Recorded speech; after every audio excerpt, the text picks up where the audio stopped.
the Mets, meet the Mets. Step right up and greet the Mets. Bring your kiddies, bring your wife. Guaranteed to have the time of your life, because the Mets are really socking the ball, knocking those home runs over the wall. East side, west side, everybody's coming down to meet the METS Mets of New York town. Oh, the butcher and the baker and the people on the streets, where do they go? To meet the Mets! Oh, they're hollering and cheering and they're jumping in their seats. Where do they go? To meet the Mets! All the fans are true to the orange and blue, so hurry up and come on down, 'cause we got ourselves a ball club, the Mets of New York town. Give 'em a yell! Give 'em a hand! And let 'em know you're rooting in the stand. Come on and meet the Mets. Meet the Mets. Step right up and greet the Mets. Bring your kiddies, bring your wife. Guaranteed to have the time of your life, because the Mets are really socking the ball, knocking those home runs over the wall. East side, west side, everybody's coming down to meet the METS Mets of New York town, of New York town.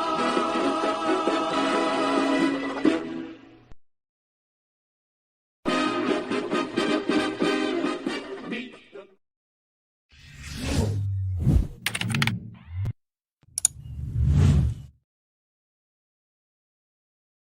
What's up, Mets fans? Welcome back to Talkin Mets It Rob with another Mets live stream right here on the channel. The New York Mets face the Miami Marlins in game 157 of the season. That's right, folks. 6 games left of the 2023 season.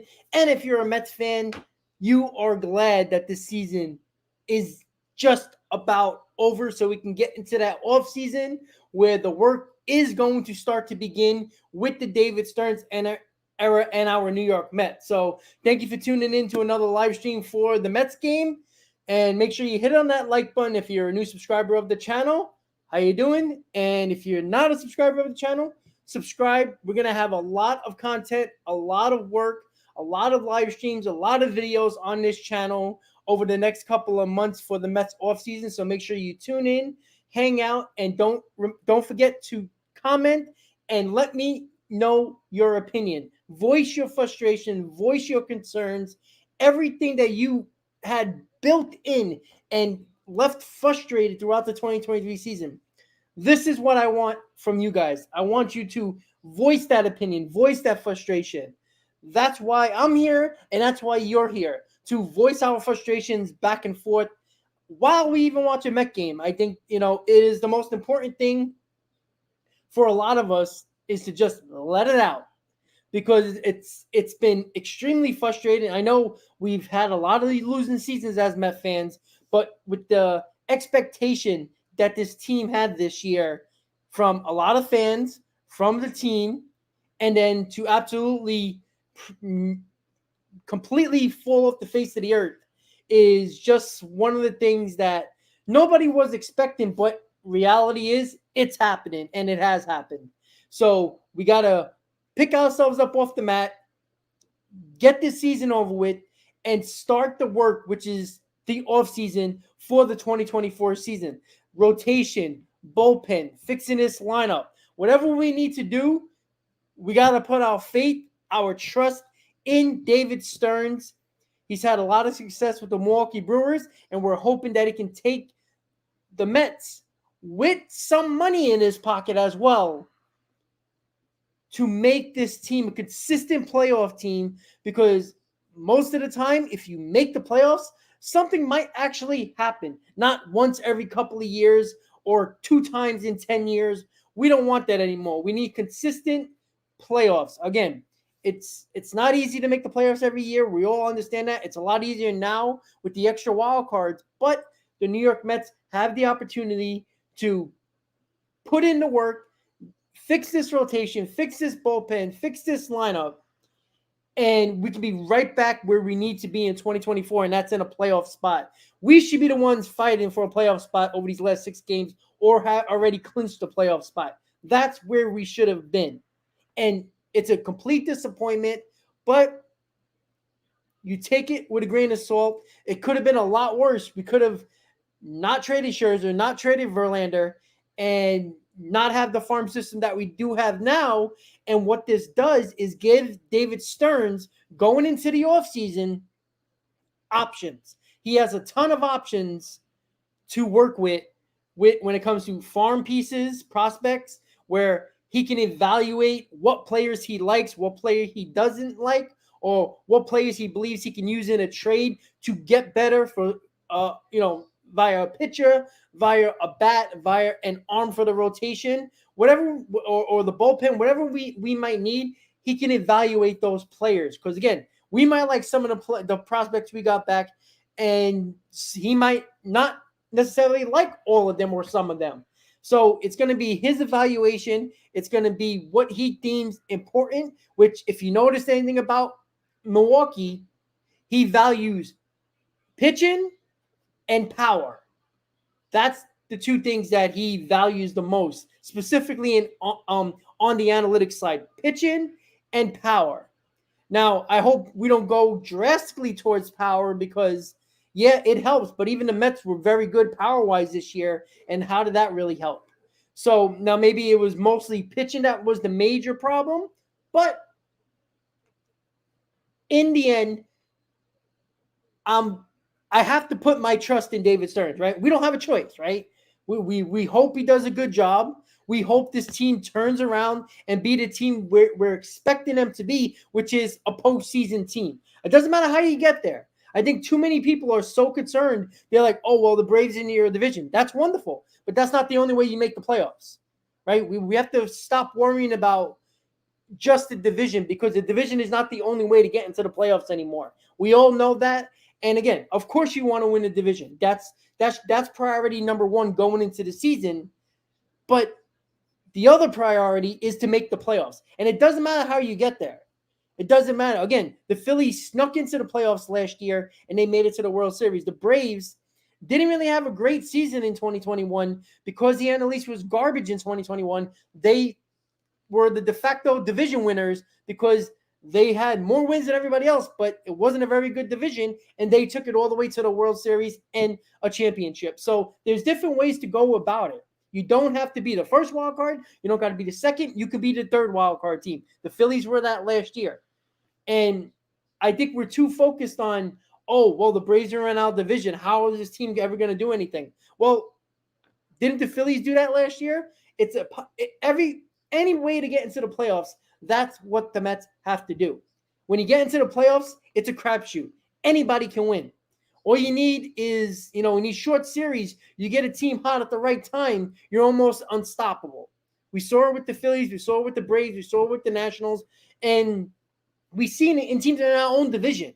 And I think that's important to realize that just making the playoffs is basically the start and all you have to do, because any team that makes the playoffs, and again, a lot of these wild card teams, playoff teams are going to come down to the wire over the last 6 games, and you'll see. I guarantee you, one of the teams that basically make the playoffs on the last day, I guarantee you are going to go on a run.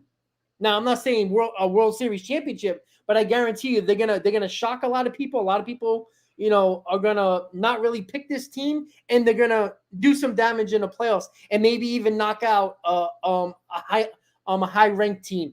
Like, obviously the Dodgers and the Braves both can't make the World Series, right? Yes, they can face each other in the NLCS, but is it that specific where everybody's like, oh, look how good, look, the Dodgers and the Braves are the 2 best teams in the National League. Yeah, but you see it almost every year. One of those teams are going to get knocked out. It just always seems that way, especially with the wild card. Ever since the wild card's been in there, for 20 years now, it always seems like the 2 best teams doesn't always make the NLCS or the ALCS. It happens every year. Last year we had the second and third wildcard team in the Padres and the Phillies make the NLCS, right? It doesn't matter how many games you won in the regular season. And, all the teams in the NL have flaws. Even the Braves and even the Dodgers. Both of their rotations are worrisome going into the playoffs. You have to worry about that because if you don't pitch good enough, you're not going far in the playoffs. And that's where I think that a lot of people are just focusing on just one thing for a team. This is how you win. This is what we need. Yeah, that's true. But look at the National League and tell me what rotation is scary. If you really want to nitpick, the Brewers probably have the best rotation going into the playoffs. Yet, is anybody picking them to be a favorite to win the World Series or make the World Series coming out of the NL? No, I haven't heard of anybody. Maybe a couple of Brewers fans. Everybody's picking the Dodgers or the Braves. You know why? Because that is the obvious choice. But the Brewers, if you got, a top three in your rotation that can shut down any lineup, well, they have a good a chance as anybody. And I don't really like the Braves. And again, you always see it. The powerful lineups that score a ton of runs, once they get to the playoffs and they face better pitching on a nightly basis, the runs go down. It's just that simple. And at some point, the Phillies basically bashed their way to the World Series. And once they got to the World Series, they faced better pitching. All of a sudden, they stopped hitting home runs at the pace they were having in the playoffs, and they lost because of it. The pitching was pretty decent, but they stopped hitting home runs. They stopped getting people on base. They were hitting a lot of solo home runs in the World Series, and Dashios stopped them from getting home runs, and that's how they lost. That's how it is. So, the juggernaut in the Braves, who got the best offense in baseball, now they're facing pitchers that are better than the fourth and fifth starters or even the third starter at times. So we'll see how it goes. I will be doing live streams throughout the game, throughout the playoffs, excuse me. So it will be a lot of fun just watching it. It's, obviously I would like the Mets in it, but without the Mets in it, I could be more subjective towards the teams that are facing each other. I'm not rooting for any team. Obviously, as a Mets fan, I don't want the Phillies or the Braves to win, but I like to, baseball is baseball. I like to be subjective. So we'll see how that goes going forward. The playoffs start October 3rd with the wild card rounds. Obviously, the Braves and the Dodgers. The Braves, right? The Braves and the Dodgers have a bye in the National League, so it's going to be objective. Excuse me, Ralph. I had it in my head what it was, and I keep on saying subjective for no check. Objective. Thank you. I appreciate that. Give me a damn learning lesson. Thank you. Appreciate that. I don't, it didn't sound right, and I have it in my head, and it just popped out. But hey, live is never perfect. So the Mets play the Marlins today. We got Joey Lucchesi on the mound. I don't think they changed it. Yes, Joey Lucchesi is on the mound for game one. Obviously, today's a doubleheader. Yesterday was a disaster on how they handled the game. And obviously, they got to get these games in because the Marlins are fighting for a wild card spot. The Phillies really don't matter because they clinched the first wild card, so they don't have to worry about that. But they got to get these games in against the Marlins. And unfortunately, and even Steve Cohen went out on Twitter and apologized to the Marlins for basically screwing up the situation because they could have played last night if they put the tarp on the field when they should have, so the infield didn't get drenched. And they worked, I think, one of my friends was telling me who was at the game, about an hour on the grounds, on the infield, and it was just a complete disaster. So, it happens, but it was a bad job by whoever decided to tell the grounds crew not to put the tarp on the field. And they could have played. They could have probably started that hour later and got the game in. But unfortunately for the Marlins, now they got to use a ton of pitchers probably today if the starters don't go long. And, this is the worst case scenario for teams that are fighting for a playoff spot over the next 6 games because you can't hold anybody back. You can't rest anybody. You really want to rest your best pitcher or, a couple of your bullpen arms going into a wild card round. Why? Because you don't want to be on day 162 and you need that to make the playoffs, and you're probably going to use your best pitchers to win that game, and then going into, a day after you get the 1 day off, and then the next day you're playing in a wild card round. So, we'll just see how that one goes. But you know what? It is interesting that nothing's really set in stone, or some stuff is set in stone in the American and National League, but there's 6 games to go for most. And in the Marlins case, they can make the playoffs. They got to go on a little bit of a winning streak here. Hopefully some teams lose, but they have a chance of making the playoffs, and the Mets are trying to be spoilers to the Marlins. And honestly, I'd rather play spoiler and knock out the Marlins as much as they, tortured us over the years, as we all know as Met fans. So game's about to start in about 5 minutes or so. So let's go through the lineup really quickly. We got Brandon Nimmo leading off, playing center field. We got Ronnie Mauricio playing second base, batting second. Batting third, Pete Alonso playing first base. Cleaning up is Francisco Lindor playing shortstop. Mark Vientos batting fifth and DH. And Jeff McNeil batting sixth, playing right field. Francisco Lindor batting seventh and catching. Brett Beatty batting eighth and playing third base. And Tim Castro is playing left field and batting ninth. And as I said earlier, Joey Lucchesi is on the mound for game 1 of the doubleheader today. And Miami has Braxton Garrett on the mound for the Miami Marlins. And it is September 27th. We are this close for the 2023 season to end for our New York Mets. And guess what, guys?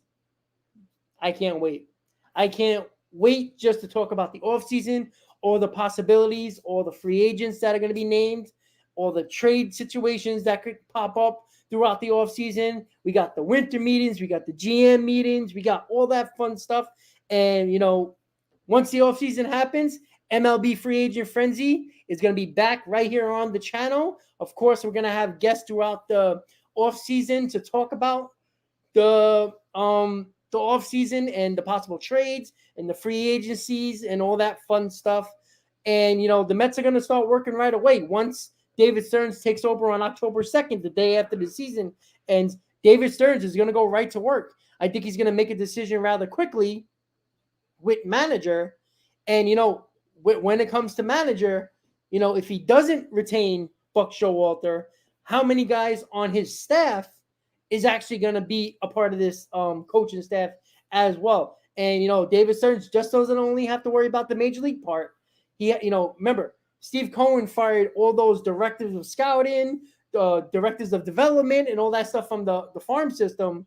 So David Stearns, probably you're going to hear him work out or have ideas of who's going to be a part of that, the minor league system when it comes to coaches and directors and developmental staff and analytical staff that I think they're going to be working on as well. So David Stearns is going to have a lot of work to do on day 1 as he takes the job on October 2nd. So, Joe, how you doing, buddy? So that's where we are right now. Again, we all rather be in the playoffs, obviously.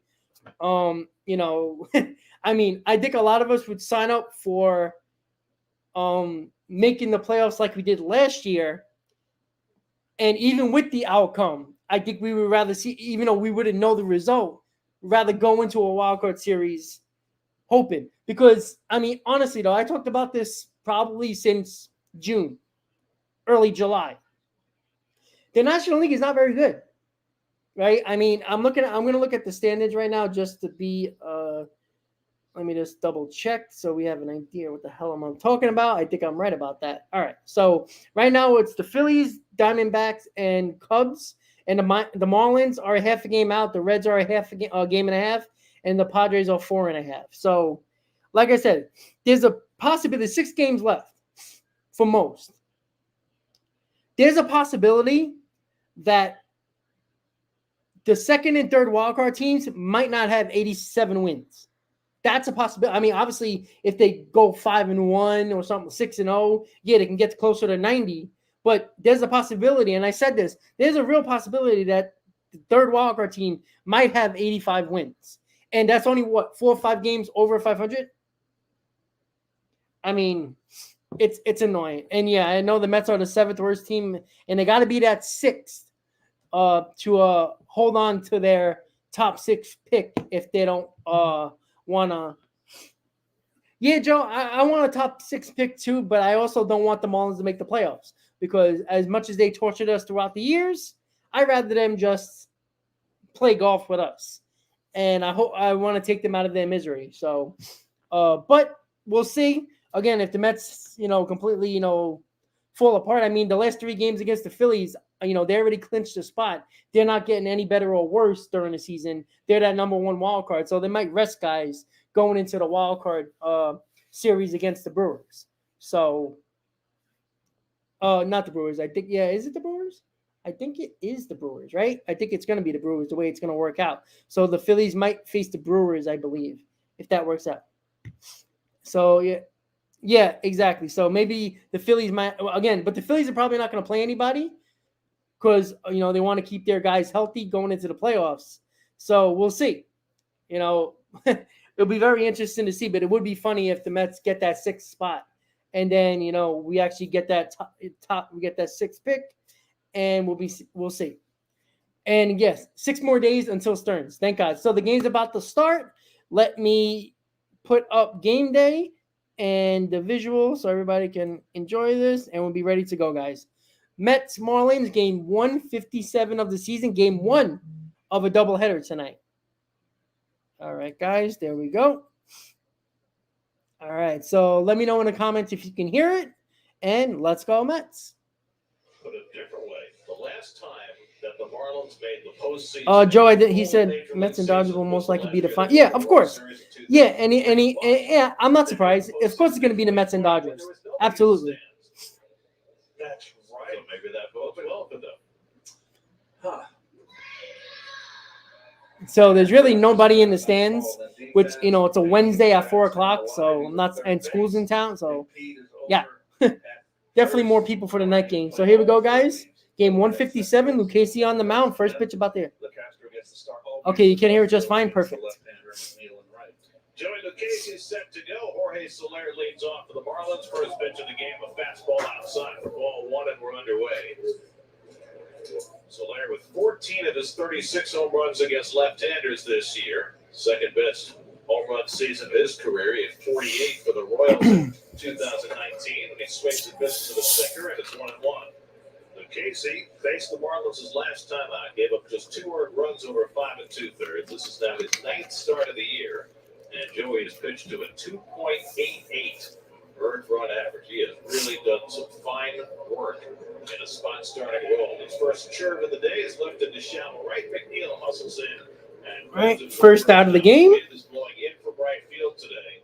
Now the east-northeast, so everything to right is likely to get knocked down just as that ball was. Yes, it's a blustery day. It's a autumnal day. It is. It is. Very much so. I mean, it's 66 degrees. It doesn't feel that warm. I feel like there should be pumpkins around the stadium. It's Josh Bell DHing in his first game, and he takes the first pitch chirp low for ball 1. That's his last start. Yeah, even Steve Cohen apologized about yesterday. That was a disaster about the field. He's already threw 1 batter and then into the 7th from 2. Yeah, he threw it only 16% of the time that last start. That's the lowest percentage of chirps of any start in his major league career.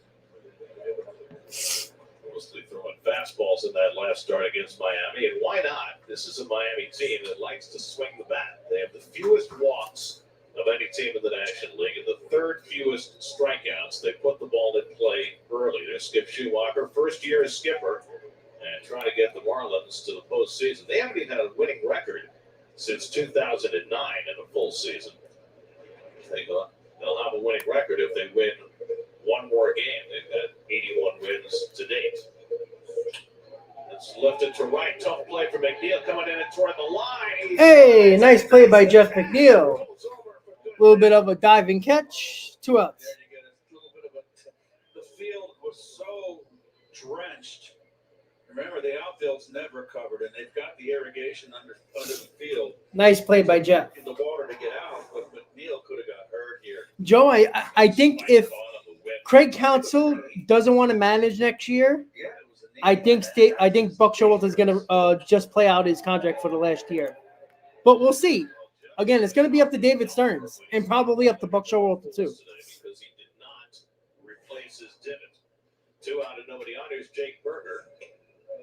Marlins won 1 out of 3 from the Mets last week in Miami. It was Berger's game-winning hit in the bottom of the ninth that did it. Yes, that was off a guy on an 0-2 pitch. It was the game Luke Casey started against Braxton Garrett, and that's driven to center, and on comes Nimmo to get it. And that was a quick out. 3 fly balls, 3 outs for Luke Casey, including a fine play by McNeil. All right, guys. So that was 2 nice plays by Jeff McNeil and a quick inning for Joey Lucchesi. 1, 2, 3 inning. Yeah, well, of course, Joe. We can't hire Counsell until the postseason ends, or the Brewers season ends. But again, there was some talk that Craig Counsell wants to take a year off from managing, and then there was other reports saying he wants to manage. So I think I think we'll find out rather quickly. I don't think it's going to take long. I think there was some talk that if Buck doesn't manage, he'll go into the somewhere in the front office as like an advisor or something like that, like a top spot in the front office or something like that. So maybe he'll do that. I don't know, but I wouldn't be shocked if Buck Showalter is back for his last year of his contract, because I think David Stearns really does want Craig Counsell. And again, if Craig Counsell doesn't want to manage next year, you're not going to fire Buck and then get a manager for just 1 year. Not a lot of people are going to want that job for 1 year. So we'll see how that goes with David Stearns. But, hopefully David Stearns already knows the answer if Buck wants to come back and manage for the last year of his contract. If he does, well, I think he will be back. So that's where we are with that. And don't mind me if I'm looking down, guys. I'm doing a scorecard. So that was a quick inning for Luke Casey. Like to see that. And the Mets are coming up. Mets got Nimmo, Mauricio, and Alonso for the first. So this is game 1 of the doubleheader today. Yesterday, the Mets kind of botched the postponement. It was, they didn't put the tarp on the field quick enough or at all, as they didn't. I guess they didn't think it was going to rain that quickly. I don't know, but it was bad. All right, Nimmo up. First pitch, no score in the bottom of the first. Paula, how you doing? And there's Braxton, 26 years of age, 6'2", 202 pounds from Foley, Louisiana, Alabama. Excuse me. He allowed just an unearned run in 6 innings against the Mets in his last start a week ago yesterday, and he has been a stalwart coming down the stretch for Miami. And he gets that in for a strike, and it's 1-2. I'm sure he would like to get that 10th win, get out of the single digits. Number 1 draft pick in 2016, 7th overall. Garrett, over his last 4 starts, has posted a 0.83 ERA, and the Marlins are so strapped for pitching right now with Sandy Alcantara and Yuri Perez both out for the season. It's basically Braxton Garrett, Jesus Lizardo, and a lot of Scotch tape for the Marlins coming down the stretch. They're probably going to start Johnny Cueto in the second game of the doubleheader today, but he hasn't exactly been a ball of fire this year. And Garrett and Luzardo have both blown way past their innings totals from a year ago. Last year, Garrett threw 88 innings in the big leagues, 37 more. Yeah, Joe, I saw that. 125. He's already at 155 and counting. Slider in the dirt ball, 3 to Nimmo. So they were hoping, after giving an extra rest coming into this start, that he'd be ready to pitch Sunday if needed in the last game of the season. But with the rain out last night, that's probably not going to happen. 8th pitch of the at-bat to Nimmo, and he takes Nimmo gets the walk. You asked what's the batting order for the Mets today? Well, we'll show it to you. Brought to you by Honda.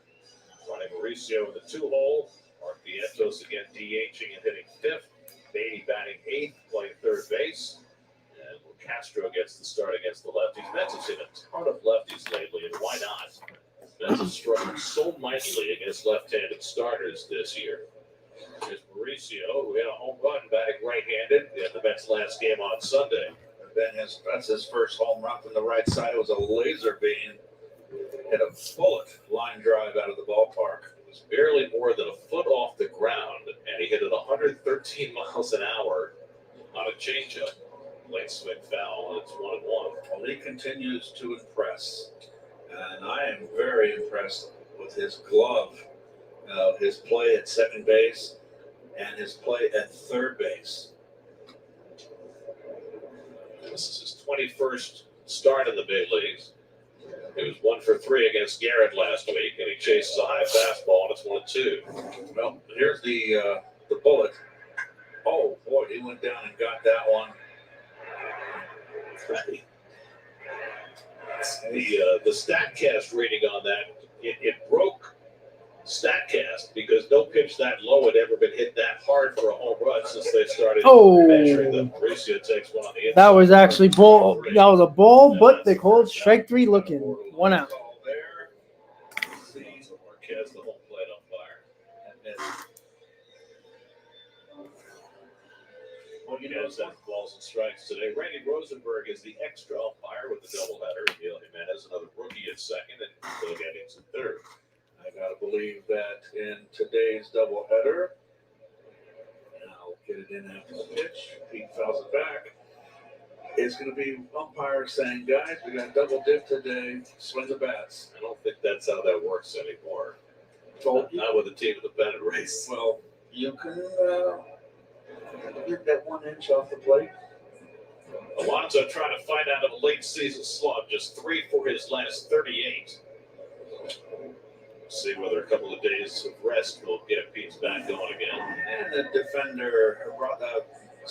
defense brought to you by Defender of the Marlins. You can see Berger they brought over. Hanson's played a real nice shortstop that series in Miami. Made a couple nice plays. And I missed the outfield. Very fast. It's just 3 guys standing out in the grass. 22 Alonso.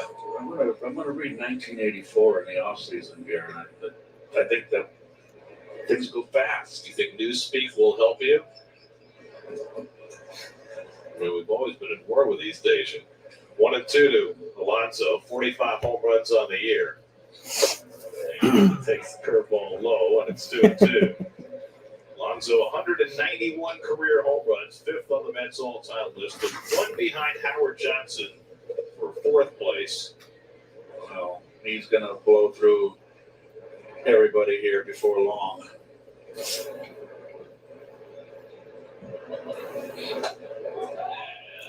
missed.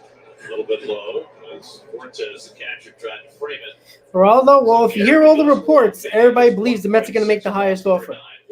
And you also heard reports that the Mets and the Dodgers are going to be the finalists. Joe, I don't know if Martin's going to get another surgery, to be honest. Oh, goodbye.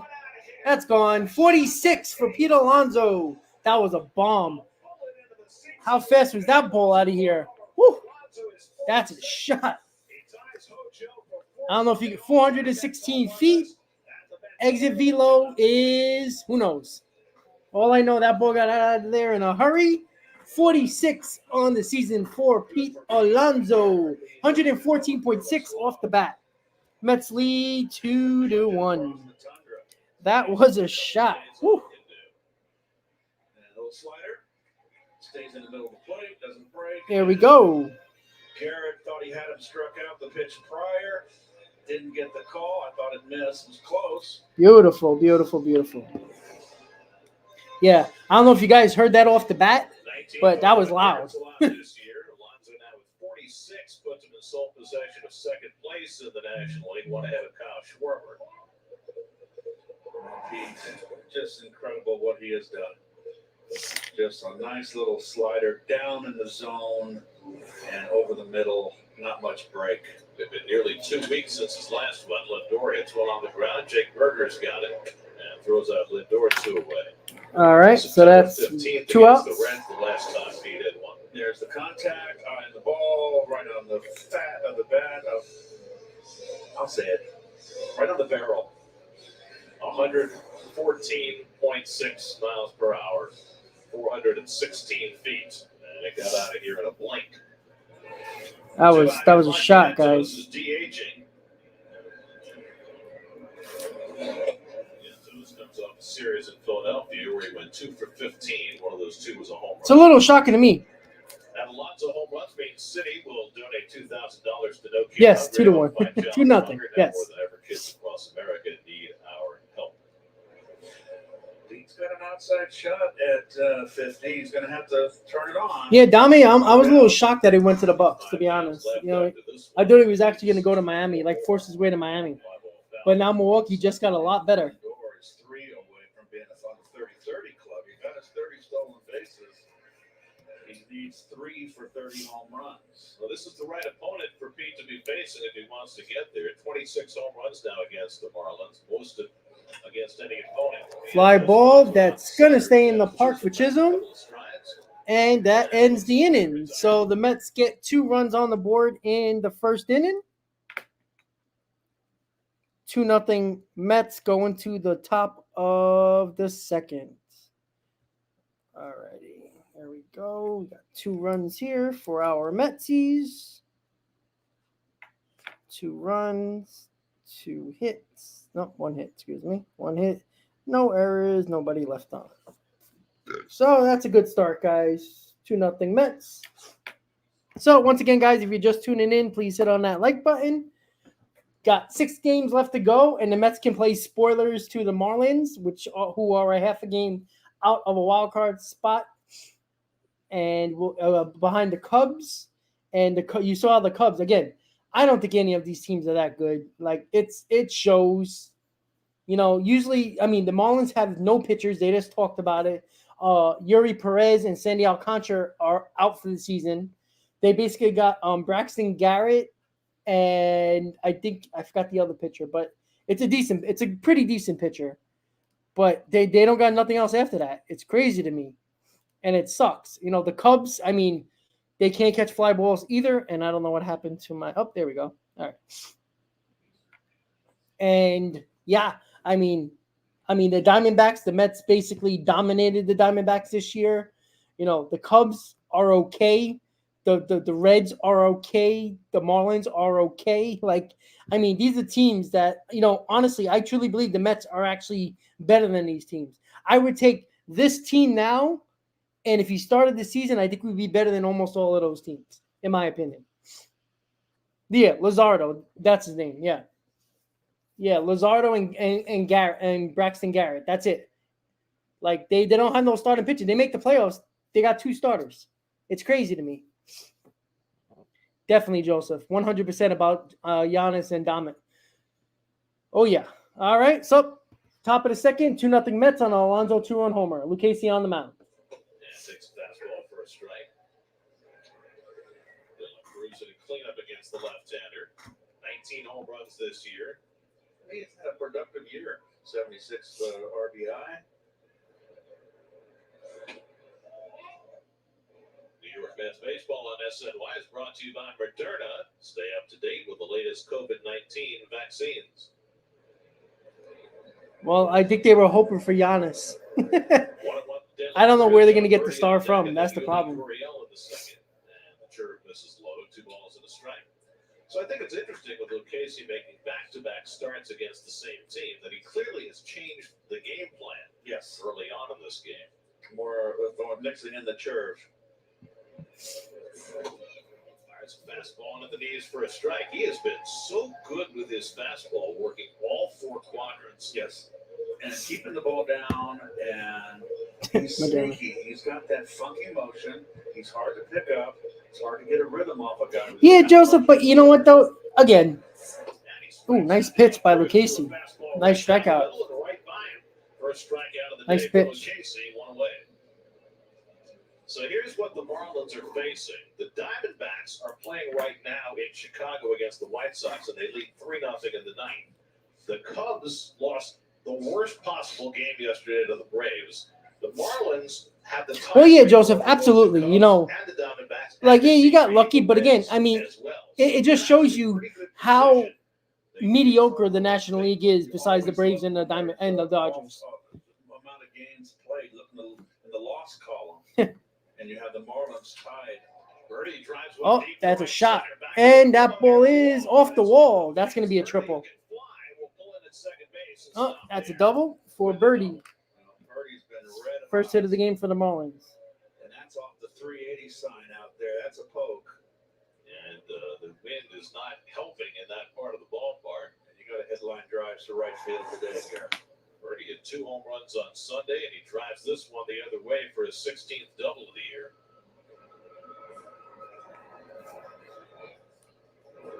So he was just happy that ball came back. Is Yoli Gurriel, the 39-year-old first baseman. Darryl, I think so. I think this is the year the Jays actually do a little bit of damage in the postseason too, if they make it. I haven't checked the wild card for the American League, to be quite honest, but I'll look at it now for you. Just, I know you probably know, but I haven't paid attention to the American League, to be honest with you. But let me just take a look at it. Let's see. So right now oh yeah, I have a feeling they're gonna make it. You know, I think they're playing the Yankees right now, right? So I think they will. And if they're the second wild card team, they're either going to face the Astros or the Mariners. You know, two teams that are tough, right? Seattle got good pitching, and the Astros are always dangerous in the playoffs. So, but I think, you know, if you pitch well for the Blue Jays, if they pitch well, I think their offense would be good enough to keep on going. Steven, I'm not. But I would think the Jays can do a little bit of that, but they have to pitch well. Ground ball, and that's foul. They end up after these series, Seattle. Well, 2 more years, but I think there is. I think they're actually trying to break a lease so they can go to Vegas earlier. They'll play like in the minor league ballpark, one of the minor league ballparks there. Because I don't think they want to stay in Oakland because the city kind of screwed them too. So I'd actually be happy, Joe, if the Orioles win it all, to be honest with you. They're in the driver's seat as far as controlling their own fate. Well, the Orioles have pitched better. If the Orioles pitch well, I mean, it's this case in almost every situation. You know, if the pitching pitches well, I think their offense is going to be fine. That goes for the Jays and the Orioles. Blue Jays, Astros, Mariners, and Rangers. 3 of those teams will get in, and 1 will be left behind. And Baltimore just doesn't lose. I mean, all the Mets had to do, and that's Pete Alonso got it in foul territory. Yes, it is. 2 out. Uses 2 hands to put it away. 2 out. Well, the Orioles shut out the Nats last night. 1-0. Kyle Bradish. 8 innings, 3 hits. The first batter of the game, Gunnar Henderson, had a home run, and that was the only one of the game. Yeah, I mean, no mistake about it. James McCann's on the team, and their team makes the playoffs. Like, I mean, hey. Austin Wilson, a 2-1 homer in the ninth for a 2-0 Yankee win. Steven, I'm not streaming both games, just the first game, buddy. No closer to clinching that second spot. And I would like to stream the last game of the year, but I'm probably going to that game. So we saw him in that series down in Miami, and he just doesn't stay in. Because I always like to go to the last game of the year. The left-hander. Just keep the ball away from him. It's an injury-plagued year for Jazz. I feel like before he got hurt last year, he was doing much better against left-handers, but this has not been a good season for him. I mean, that'll get you right into a platoon position if hitting like that. And he chases the breaking ball there. You know, the wild card teams, there's only 3 of them that are really playing well. Arizona's 7 out of the last 10. Toronto the same. Oh, nice pitch. And the inning is over. Lucchesi gets his second strikeout of the game. And the Mets still lead 2-0. Going to the bottom of the second. The Mets will have 6, 7, and 8. McNeil, Alvarez, and Beatty. it is very interesting to see that.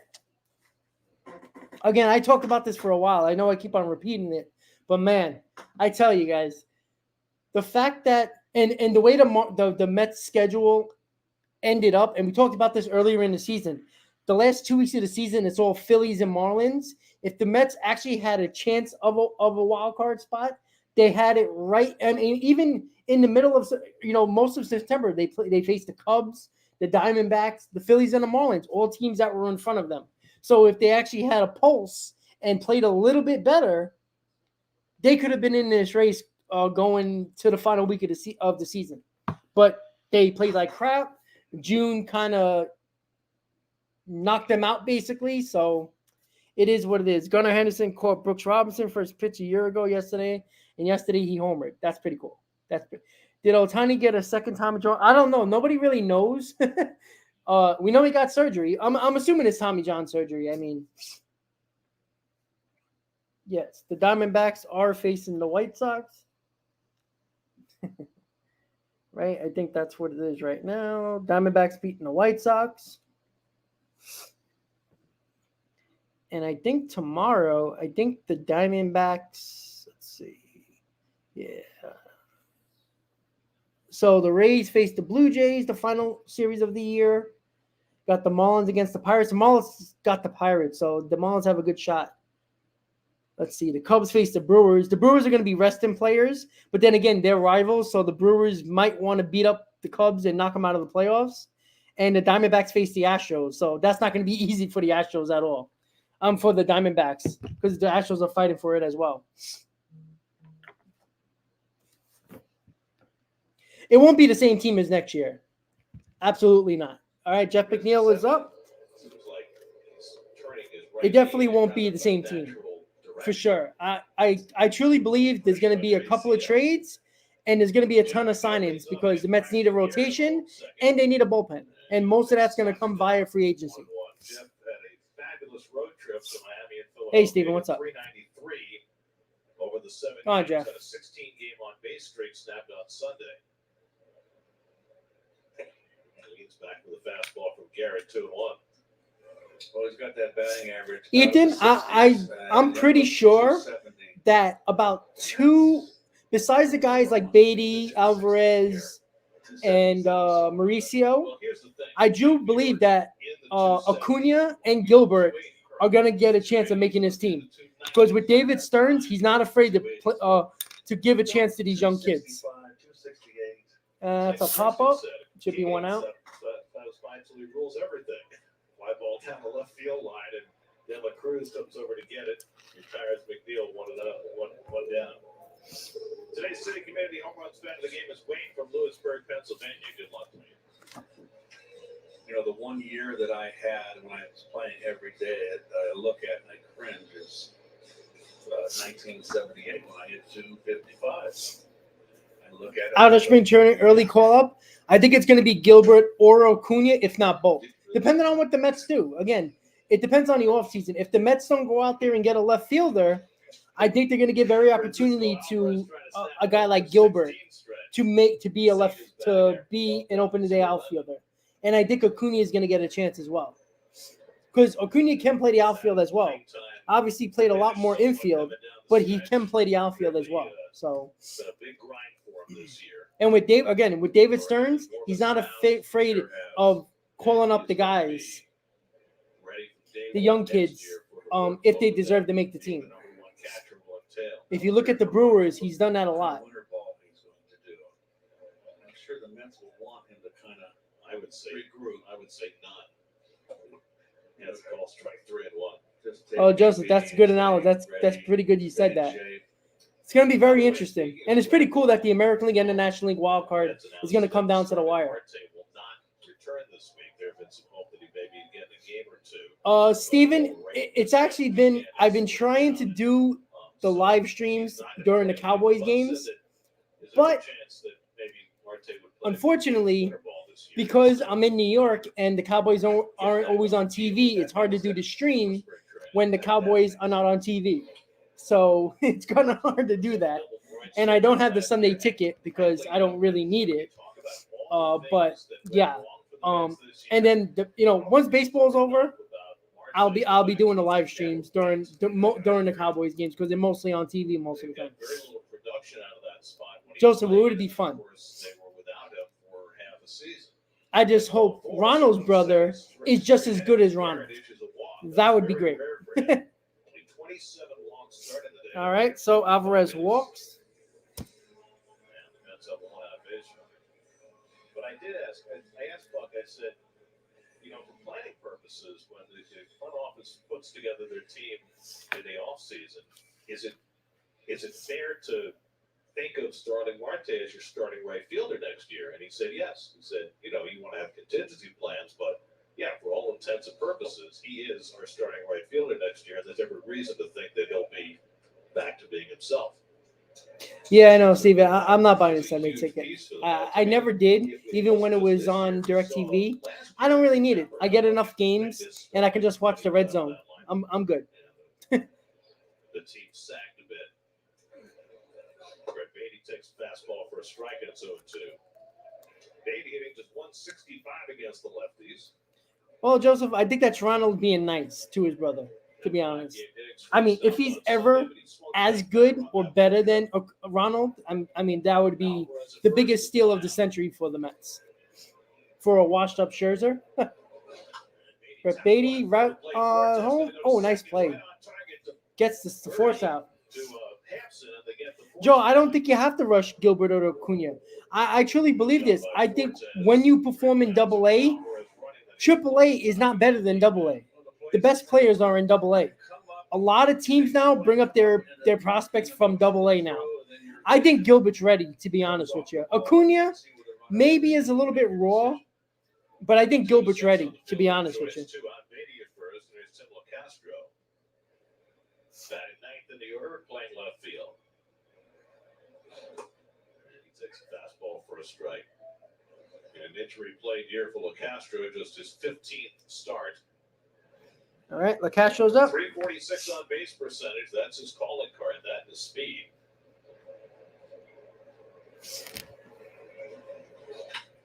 And LaCastro pops it up. Right near home plate.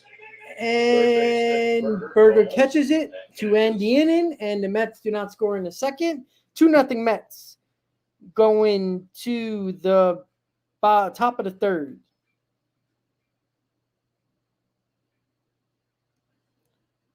All righty, there we go. So the Mets don't score in this inning.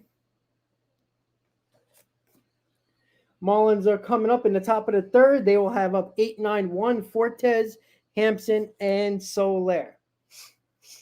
What's my thoughts on the Jets? Tortured souls. Seriously, if you're a Mets and Jets fan, whew, man, I tell you, and I know a lot of people are, Jesus.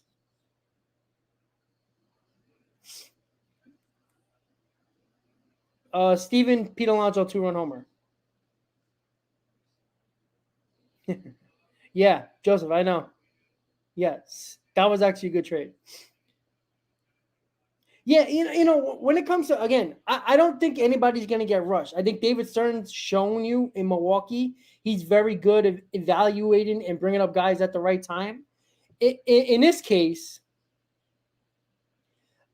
I don't know about you, but Drew Gilbert has been killing it ever since he's become a part of the Mets organization. He's been killing it. And again, I think it hurts the player to go to AAA after AA because it's less better players that are in AAA. It's a lot of journeymen. It's a lot of guys that are sticking around in baseball and never going to make the majors. AA is where the best players are. And again, the Braves, the Dodgers, the Marlins, all these teams bring up their prospects when they need them from AA. And I think the Mets should not be afraid to do that.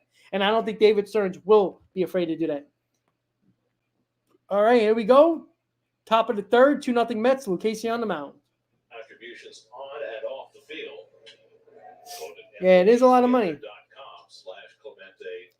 But Nick Fortes leads off. Cohen wanted them. 2-0 New York. Fortes doing the catching. He's at 314 against lefties this year, which when you look at his 204 average means he doesn't really hit much at all against righties. And he pops one And up that's on a the pop right up. side. Easy play for Alonso near the bag. One out. One There out. we go. So the Diamondbacks just won. They beat the White Sox today 3-0. The rookie Brandon Pfaadt went 5 2/3 scoreless for the win. So the Diamondbacks now a game and a half ahead of the Cubs and 2 games up on the Marlins as they hold on to the second wild card. Oh, spot. the Knicks. At least the Knicks are going to play well. You know, they'll make the playoffs. Last night. Garrett Hampson takes a strike. But All right, guys, listen up. I'll be right back. the game that really stood out last night was the Braves coming from 6 runs down to beat the Cubs and doing it on a play that brought flashbacks for every Cub fan who's been around for a few decades. Hampson bluffs a bunt, takes outside. Seiya Suzuki, with the Cubs up by a run, dropped/lost a fly ball in the lights that brought in the tying and go-ahead runs of the 8th inning. Reminiscent of the Brant Brown drop in 1998 when the Cubs were battling for a postseason berth. They dropped the fly ball against Milwaukee, and the Brewers scored the tying and winning runs with 2 out of the ninth. That was the one on which Ron Santo, great third baseman for the Cubs, and their radio color man screamed, "Oh no!" Great one to Hampson. Joseph, yes. University of Michigan. The late Ron I went to Santo, Michigan. Bad night, bad dreams. about Rutgers. 69. Oof. Good luck in the Big Ten. So the New Coffee York milk. How you Mets doing, buddy? against Oh-No's in 69. And it's outside ball 4. So Hampson and his My speed dad's a now Notre Dame fan. one out. Drive around the majors. And that is a walk. So not only do the Cubs not have the tiebreakers, but they also have the hardest schedule going down the stretch. They have to play the Braves 2 more and then play the Brewers.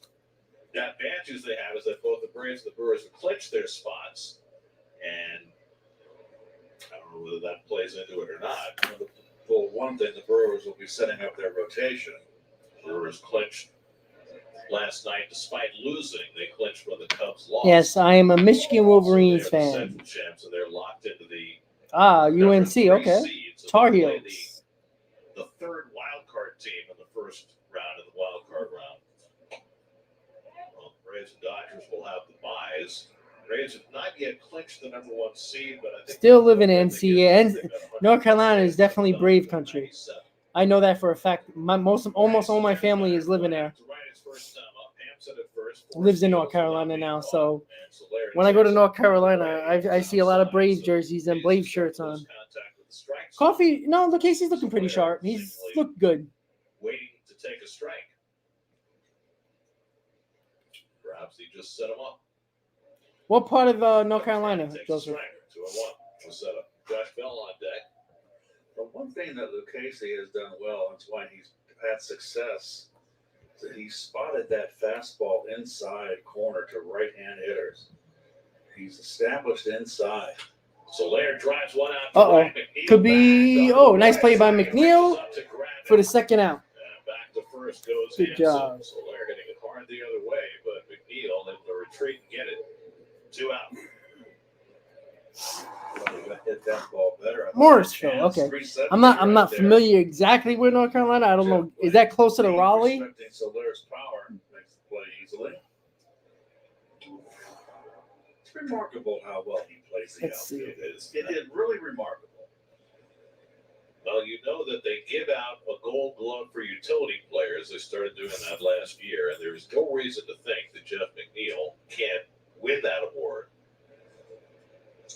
Here's Josh Bell, who flied out to right his first time up, a sliding catch by McNeil at shallow right. You know, Buck Showalter said it a number of times. It's not necessarily how many positions you play; it's how well you Near play Charlotte, those okay. multiple positions. North of Jeff Charlotte. has excelled at Kentucky second and left Syracuse. and right. No doubt. And he's also got spot duty at first and in center. NASCAR, no. I think it's so boring.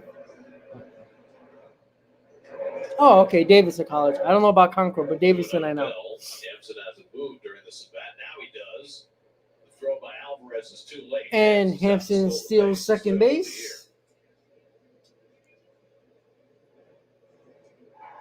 Terrific jump. It's so much easier to steal off of left-handers because a lot of times you can just roll the dice and say he's going to go home and break from the belt. And when you do that, you've got it. Oh, there you go, Joe.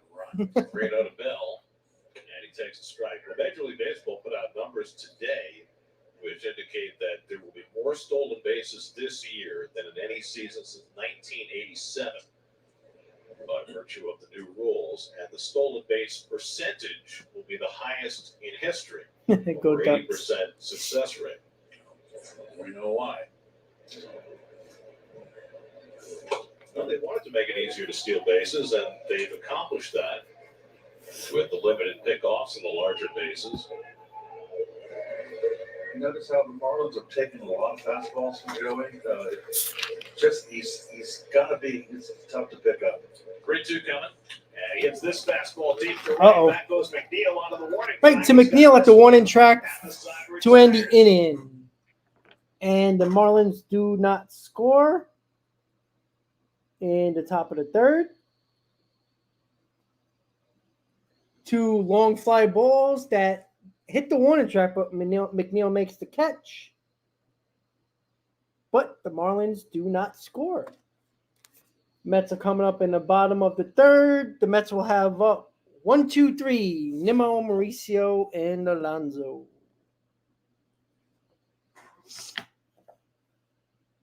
My favorite driver is... I heard of Kyle Busch, yes.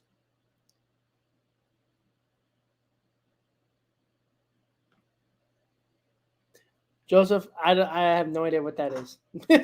I'm not even going to lie to you guys. I have no idea. NASCAR is definitely not my my sport. That's for sure. But that is, I know a lot of people like it. That's for sure. So we're going to the top of the third, guys. Thank you for tuning in to another Mets live stream right here on the channel. 6 games left of the season, including this game. Game 157 of the season. And the Mets are trying to be spoilers against the Marlins. And, maybe show a pulse. I mean, winning or losing, up to, basically to this draft pick that we're looking to hold on to. That would be nice. But again, it's between the Mets and the Angels for that 6th spot. But we'll see how that one goes. I did watch Talladega Nights, yes.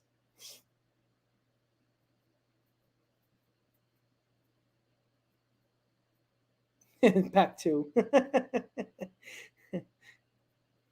Well, thanks to Oregon for destroying Colorado. My God. I like Deion. I'm a Cowboys fan, but way too much. The Mets do end with Philly, yes. Yeah, Joe, it's possible. If they're, top 6, they get to do that, what's it called? Get into that mix of getting that. So, all right, bottom of the third. I keep on saying top of the bottom of the third. Nimmo's up 2-0 Mets. Felt like that was his path to the major leagues. Remember, he kind of was an outlier in terms of organizational philosophy. Didn't hit for a lot of power. Didn't have great plate discipline. Was swinging at a lot of things, and he wanted lottery. Thank you. That he could play. Yeah, again. Apologize, guys. It's been a long week, and it's only Wednesday. But once he was here, it certainly has added the type of value that he always knew he could have defensively. Well, he had played the outfield before in college, but I don't think the Mets have profiled him that way, in part because he didn't hit. Yes, top 6 draft. It's a lottery, yes. Imagine if the Mets get the 6th pick, and then they get the number 1 pick by the lottery. That's a ground ball. Almost messed up that throw.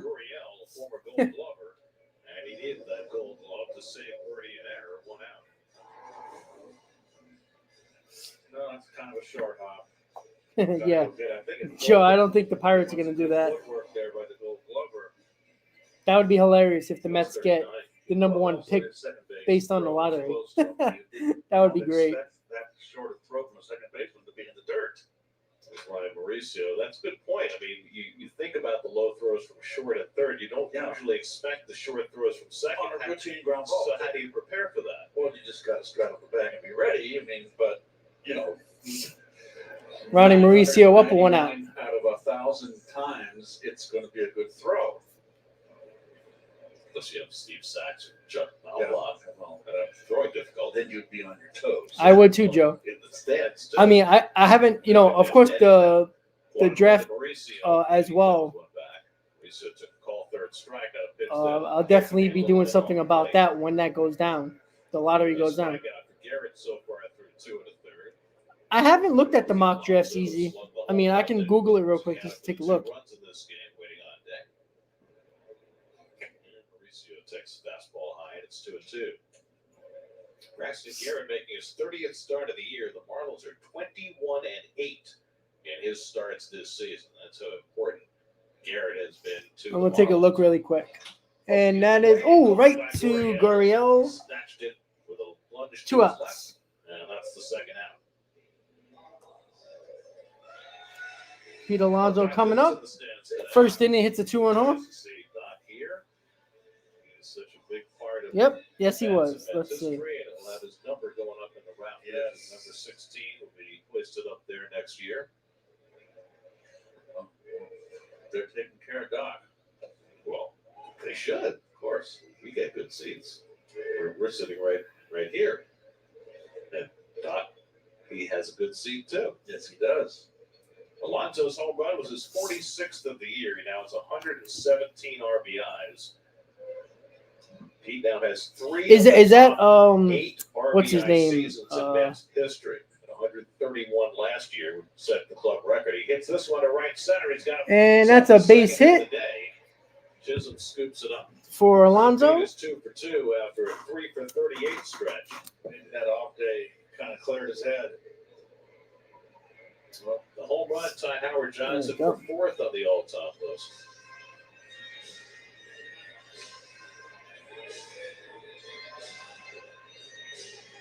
Strawberry 252, and if Pete is going to catch Darryl, he probably needs to stay beyond next year, and that's the big mystery as far as Alonso is concerned.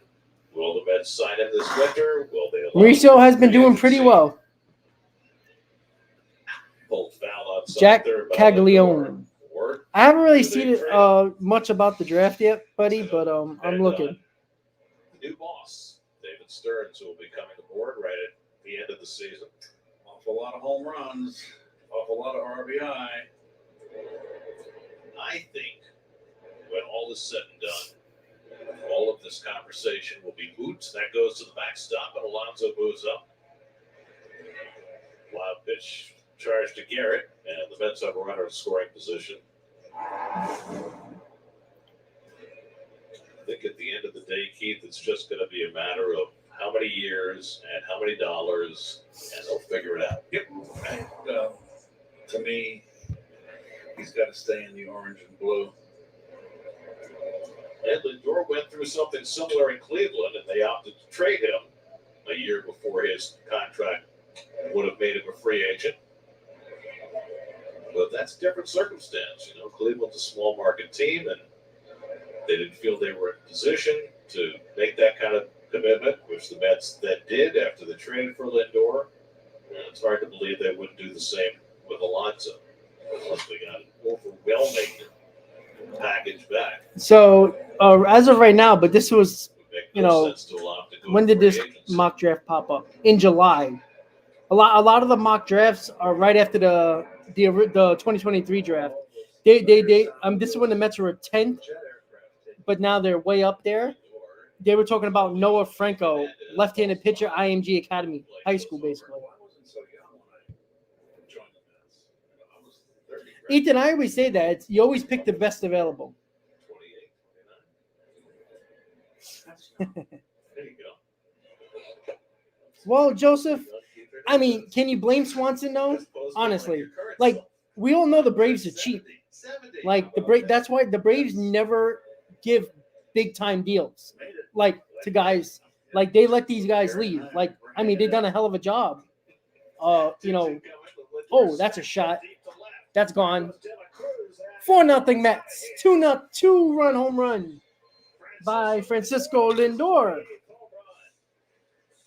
28 of the season. Good job. Got a high fastball, nice level swing, no overswing.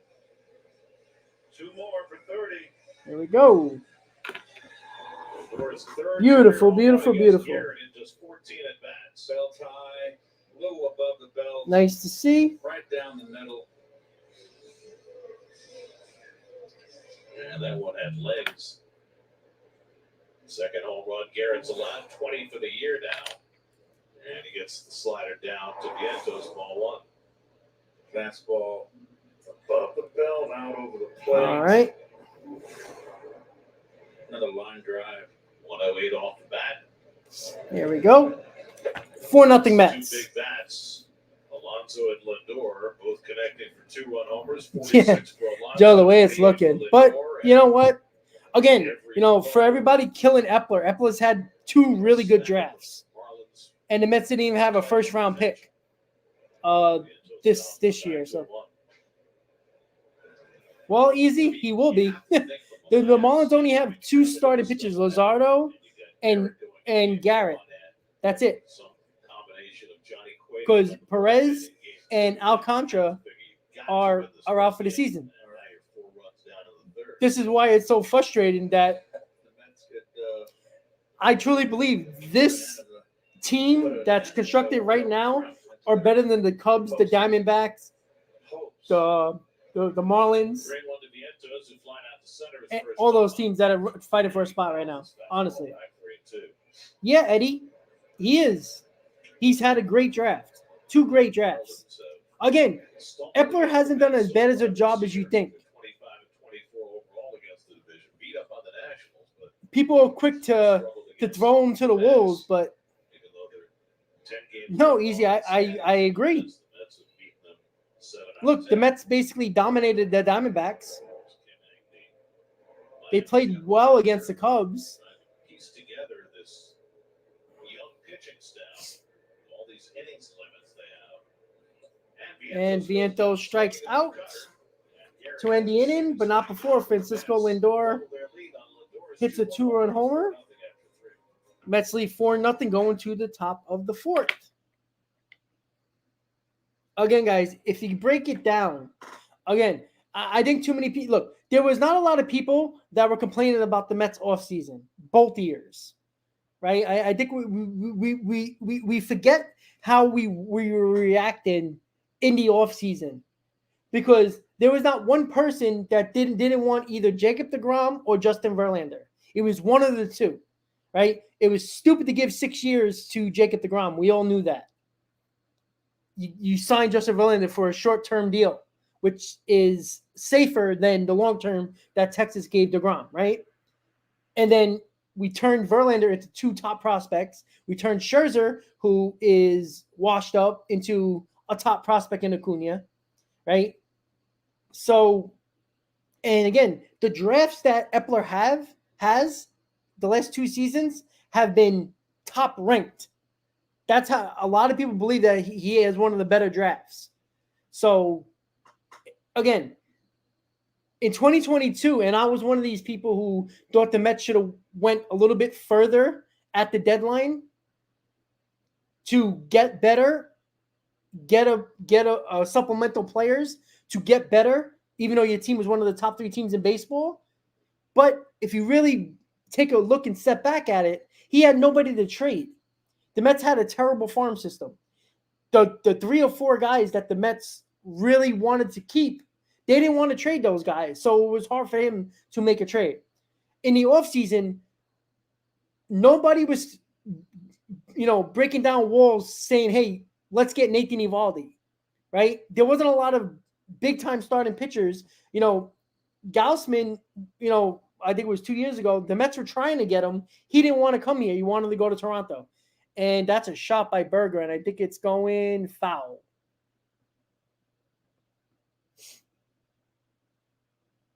Yeah, that's a lot.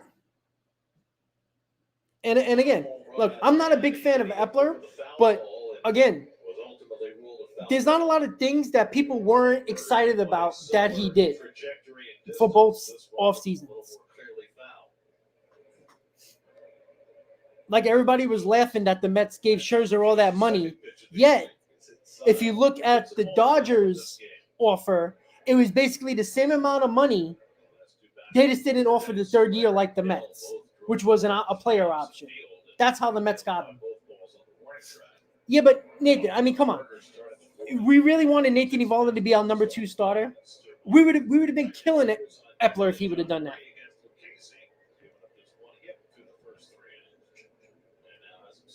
What the trade deadline did for the Mets this season was, and that's a base hit up the middle, it is to give us a top 5 farm system. It gives David Stearns options to make trades, to decide, we got to remember, all of our Mets pitching prospects have jumped up the ladder rather quickly this year. So, I wouldn't be surprised if you see Vazel be a number 5 starter this year. Everybody's moving up quickly. Yeah, Steven. I know they talked about that on the broadcast with the Mets. There's only been 3 teams with 100 losses this year. Oakland's up to 109. That's the most they've ever lost in Oakland. The most since they moved there in 1968. The real shocker to me, Garrett, is the Cardinals are 2 losses away from losing 90 games. Well, Ethan, that's the thing. That's where David Stearns, his job is going to be evaluate which players are going to pan out. Because he's got to make a decision. All these prospects you can't bring up. There's not enough room. So some of these guys are going to be tradable and trade bait. That's why the Mets are in a good position going into the offseason. Because of that. Even if the Mets found a way to make the playoffs after the trade deadline, they're in a good spot going into this offseason because they don't just have to sign starting pitching. They don't have to just sign bullpen. They can make trades, which I think is crucial. Round ball, 6-4-3. There we go. Good job. Good turn.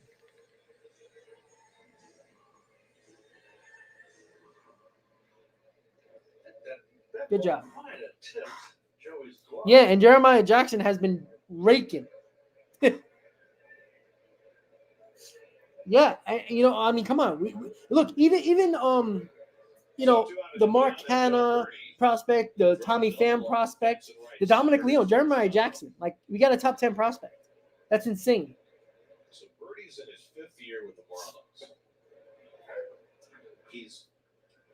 Yeah, Steven, exactly. Doubles in his career in Citi Field. He hasn't had more than 5. Yeah, I mean, even the Robinson, those 2 kids that, he loves sitting here. The 2 kids that we got. The Marlins have always been kind of a thorn in the Mets' side. Those 2 guys are highly regarded as well. They've been the devil. Yeah, Ethan, that's what I'm saying. Like, people are killing Epler, but he had an excellent trade deadline. Look, not everybody was happy that, they basically says, all right, we got to get prospects back here. They gave up on the season. I mean, I wouldn't say they gave up on the season. The players played like crap. They didn't deserve to have a trade deadline and add. I'm sorry, they didn't. Just imagine if the Mets would have kept Scherzer and Verlander and stuck with the team and really not make any move or maybe a bullpen arm. It would have been a disaster. Yes. Well, easy, exactly. That's my point. Cannon was never going to hit 370 for us. He's been their best player. That's the end the inning. And it does. And Birdie's retired to end the inning. Casey rolls along. All right. 4-0 in the 4th. 4-0 Mets going to the bottom of the 4th. Yeah, and like I said, guys, Cannon's looking great with Milwaukee. He's been their best hitter since he's been traded to them. But again, he was never that player for the Mets. He had his stretch where he would have 5 games where he would just be going crazy, and he used to beat up on the Phillies. That basically was it. So, that's the way we got to look at it when it comes to the trade deadline. Like I said, there was a lot of people so upset that the Mets basically became sellers at the deadline. Yet 2 weeks later, when the emotions settled, people started to understand how good the deadline was and how necessary it was. The Mets couldn't go into the offseason where if they would have stayed pat at the deadline or trade just rentals, say if they would have traded Robinson, as soon as they traded Robinson, we all know it was done, right? But if they would have just traded Tommy Pham and Dominic Leone and Mark Canha, right? Where were we going? Scherzer would have got hurt because that's all he's been. He's been either injured or pitching like crap. Again, my biggest thing was Scherzer had a great game against the Dodgers in July. I was in Boston when Scherzer had the opportunity to win that series in Boston to put the Mets within 4 games of a wild card spot. They were 5 games back at that moment. If they would have won that game, they would have been within 4 games of a wild card spot. We lost that game, ended up being 6 games, and then we lost the Sunday game against the Red Sox. So, like, Scherzer, you couldn't trust Scherzer. And Verlander, yeah, he was good, but to keep him for what? For a losing season, him pitching well, that really doesn't help us. And then I truly believe if the Mets weren't going to get back, oh, that's a shot by McNeil, but 1 out. Sorry, guys. Do you have a 1 out. report? I was going to use the word congestion. Okay, it's just that's how traffic reporters describe it. I don't say it's a lot of I truly believe if the Mets didn't get back exactly what they wanted from the Astros, because we all knew Verlander only wanted to go back to Houston. I truly believe if the Mets didn't get what they wanted from the Astros, from their farm system, they wouldn't have traded Verlander. But they wanted what they got, what they asked for, and they got it. I don't think that wasn't bad. Drew Gilbert has been killing it. Clifford has been pretty good. So Ethan, that's true. Steven, I think so too. I think Canada's a guy that could be a good supplemental player. Dodgers obviously will be the top 2 seeds into the National League postseason. Ethan, I agree. If you had to choose another team that you thought had a chance, Ethan, I don't think he was trying to pitch like his prime. I just think that he always came up with excuses. When he pitched bad, there was an excuse. When he pitched good, it was all him. That's my problem with Scherzer. Yeah, Steven, exactly. Look at that. And on top of that, what people forget, the Mets still saved $25 million by trading Scherzer and Verlander. Yeah, they're paying a lot of the money, but overall, they're saving $25 million. And that's a ground ball. Nice play by Garrett, and 2 outs. Nice play. Alvarez said it's so hard he knocked the glove right off Garrett's hand, but he still makes the play. 2 out. That's what Benavent's had too. Nice recovery. But I think it was the right decision. And again, a lot of people were mad that the Mets were sellers. And then, again, that's why when I tell people, if your team is sellers, you got to take the emotion out of it. Because if you don't take the emotion out, again, you're going to be emotional because you're a fan of the team. Everybody was. I was. Right? I was a little shocked that they traded Robinson a few days before the deadline because the Mets were winning some ball games there. But I thought the Boston series was the breaking point for the Mets front office. I think if the Mets would have won that series against the Red Sox, I don't think the Mets would have sold at the deadline. I think they would have been, buying some bullpen, to be honest. So that's the way I see it. All right, so there's 2 outs in the bottom of the 4th, 4-0 Mets. Doubleheader today. We got game 1 going on right now. Yes, they do. I mean, Charlie Morton's definitely out of the first round, the division series. Max Fried, we don't know, sitting out with a blister the last couple of weeks. They're hoping he'll be ready. And if they don't have either of those two, then after Spencer Strider, it gets very iffy. Fried's going to... even the Braves are going into the playoffs with a tough situation. Fried got the blister. You know, Strider will be their number one basically. Lots of And that ends It the is. inning. We have hardly any time to finish our We'll pick it up in the next inning. That's why we have inning breaks. All right, top of the fifth coming up, 4-0 Mets. Sorry, guys, just give me a second. Let me just run up the scorecard really quick. 2 runs, 2 hits, no errors, no left on. All right.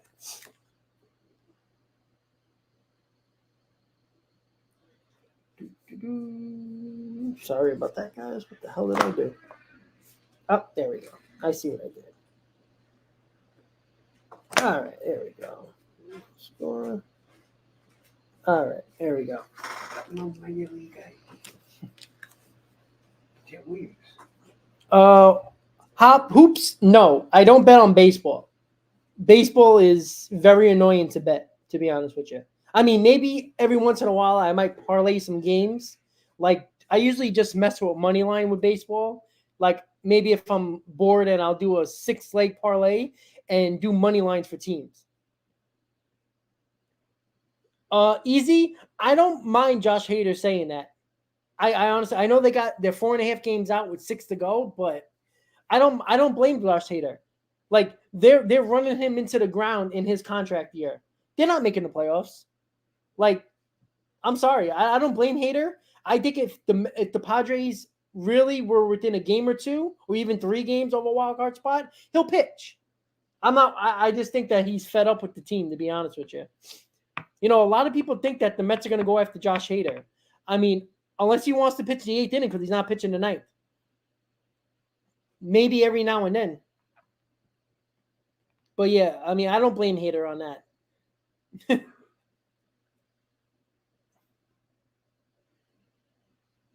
Well, yeah, Steven, I mean, we all know how the Braves are winning. They bludgeon teams. Their offense is carrying them. But again, in the playoffs, we know how that offense takes a step back. Every offense takes a step back. It's just a matter of how much. If remember, in the playoffs, you're facing better pitching.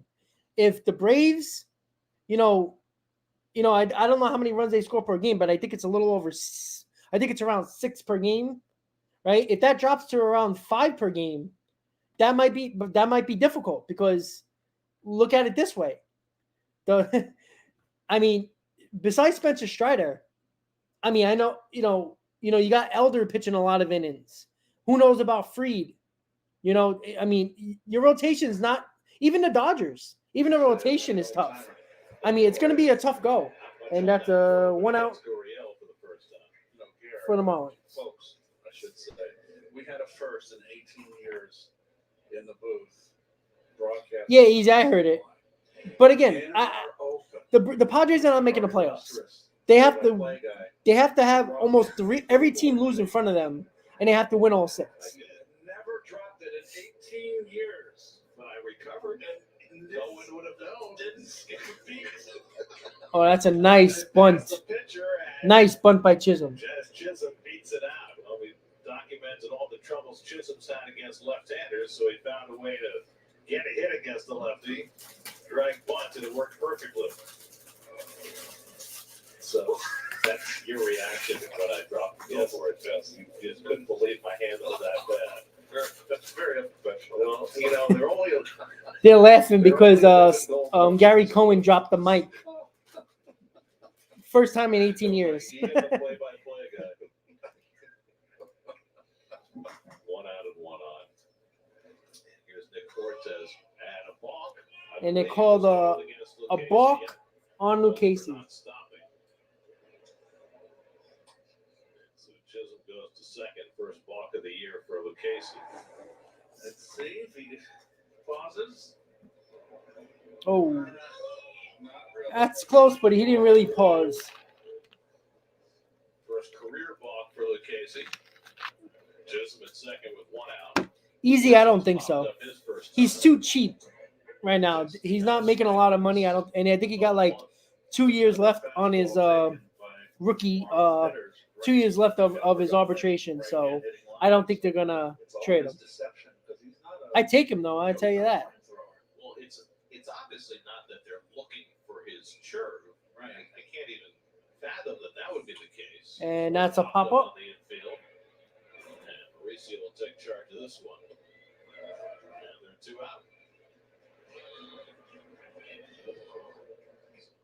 Casey comes back. Oh, well, I mean, he got injured in a weird way. I mean, I think I was in Miami when he got hurt. You know, and he ran into the wall, I think, when he got hurt. So it's like, it's not like he's injured like by running the base. He ran into a wall. But I still take him. He's talented, though. But I don't think the Marlins are trading him. He's still too cheap for them. If it was if he had one more year left on his deal, that's a possibility. I'm gonna see how many years are left on Chisholm. Let's see.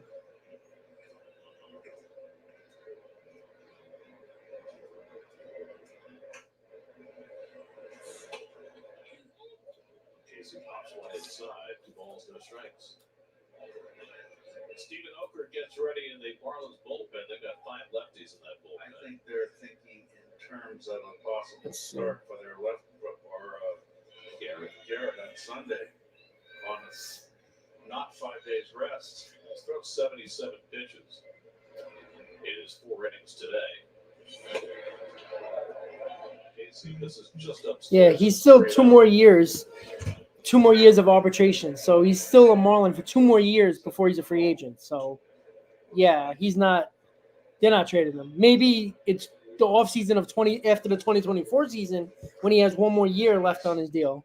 Then, yeah. Walked only 1, and that was Hampson, his first time up. And that was behind him again, 3-0. Chisholm at second and 2 out. And he walks Hampson. Walks for a second time. So, first and second, 2 outs for the Marlins. Second game of the doubleheader today. Kodai Senga makes his final start of the season for the Mets. What a magnificent rookie year it's been. Second in the National League in earned run average. Johnny Cueto scheduled to start for the Marlins. He's been pitching in relief recently, and then tomorrow night, Dave Peterson. I agree, Easy. Luzardo. Yeah, Joe B destroyed Tiki the other day on Monday. He's lost some tough ones. I know pitchers lose tough Coffee, games. I mean, to give up. Oh well, I don't think it's going to be no prospects. I think you're going to take on a lot of the money, but there'll probably be 1 prospect involved. I mean, I would put Mike Trout in left field, right? And they're showing Doc Gooden in the stands. Along with Doc Gooden, pretty good company. 2 out of 2 on Jorge Soler's been up twice, flied out to right both times. Joe, he'll probably get the second most votes, to be honest. McNeil was able to get back to the warning track to grab it. It will be interesting, though. But I think you can keep Mike Trout healthier if you play him in left field, not center field.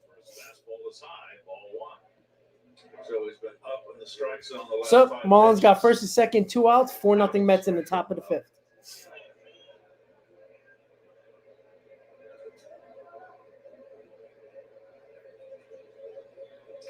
Alvarez, I believe, is having pitch comp issues. Now he's flashing signals to the infield.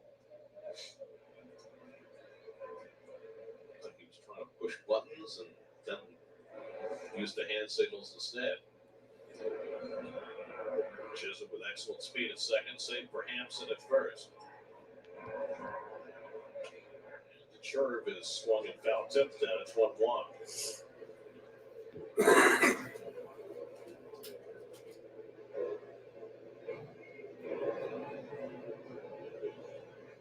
Soler, World Series MVP with the Braves 2 years ago. Second year with the Marlins. He flies this one to shallow. That's going to drop. Run in for McNeil. Oh, and McNeil gets it to end the inning. 3 times in a row. There we go. Send it out to McNeil. Joey Lucchese has got 5 scoreless innings and a 4-0 lead. All right, so going to the bottom of the 5th. Mets still lead 4-0. Am I missing something here? What the hell am I doing? Oh, okay. I'm not even paying attention to my own scorecard. How about that? All right, guys. So the Mets got a 4-0 lead going to the bottom of the 5th. A little bit of a threat from the Marlins, but they do not score once again. The Mets will have up 9-1-2. LaCastro, Nimmo, and Mauricio. Well, it will be interesting. I do think the Angels are going to find a way to trade Mike Trout, to be honest with you. They can get rid of that contract. For sure. It's just a matter of how much the team that is taking Trout, how much money. And again, there's only a handful of teams that can be able to take that contract. Easy, that's true. But look, I've been saying this from the deadline, ever since the Mets made all those trades for all those prospects. I truly believe that the Brewers are going to trade Corbin Burnes. It's his last year of his deal. He's already pissed off with the organization about arbitration. He's probably going to get lowballed once again. And I do think that they're going to trade him. If they get what they want, I think they're going to trade him. I know the Brewers are NL Central champions. I know they made the playoffs, but they're a team that doesn't give long-term contracts, rarely do. I don't think they're going to keep, because they can get a lot more during this offseason than the trade deadline next year for him to be a 2-month rental. Steven, the Braves will never do that. I did put the balk, Joe. Yes, I did. And I mean, the way I put it, I just put balk. To be honest, everybody has their unique ways of doing it. So once again, guys, we're going to the bottom of the fifth. The Mets are leading 4-0. Please hit on that like button. A lot of people have been watching the stream after it's done, so that's pretty cool. And that's because you guys are hitting the like button, so that's pretty cool. All right, so bottom of the fifth on a cloudy Wednesday. Right, today's Wednesday, right? Here we go, Tim Locastro. So Garrett's already out of the game. Steven Okert is the lefty in the game for the Marlins. Who had four runs and 3 hits. He is one of a numerous amount of left-handers in this Marlin bullpen. Castro swings and misses at a fastball, and it's 0-2. Castro fouled out his first time up. Demo and Mauricio to follow. We have 5 guys. I've never seen 5 left-handers in a bullpen. Except sometimes when they have expanded rosters. Right, exactly. By the way, I thought it was interesting today. You know, it used to be you could expand your September roster to as many as 40, and teams would carry, some would carry 28, some would carry 38. Now everybody is entitled to only 28 in September. During the regular season, during the first 5 months, if you have a doubleheader, you can add an extra player for the doubleheader. And nobody seemed to know. He was Coffee, but you could add an extra David player. Stearns was only doing what the owner wanted him to do, in my opinion. So, but David Stearns also knows the Brewers system very well, and he knows what they need in that farm system and what they're looking for. That's why he might have the upper advantage if the Brewers decide to trade him. 3-2 coming from Oker, and Castro pops one. Foul. Okay, Joe. A lot of people do that, yes. Anyway, yeah. Like, it depends on how much room I have, because I got the Bob Carpenter scorebook. So, but it's not a lot of room, but I was able to put balk. But BK is not a bad idea. That's a good idea. Right-handers too, correct? They're 5-5, 50-50. If they only have 4 starters, And LaCastro strikes out. Right now, they really only have 3 starters, so maybe 6 and 5.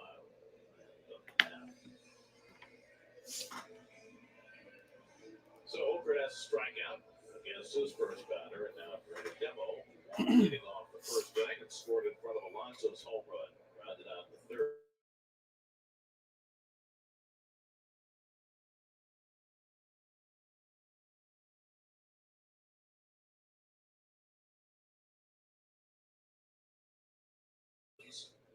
Walked 2, struck out 2, a wild pitch, and the 2 home runs accounting Joe, for sure. for the 4 runs.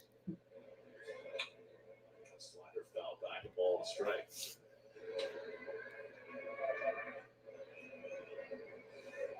Marlins are trying to get to the postseason, despite coming into the day a minus 51 run differential. If they were to make it to the postseason, it would be the lowest run differential of any team that's ever made it to the postseason.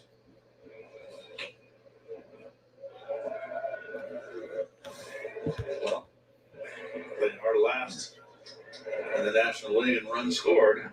I mean, it's pretty amazing that they are where they are, 6 games over 500, minus 51 runs. But the reason is because they have such an incredible record in one-run games.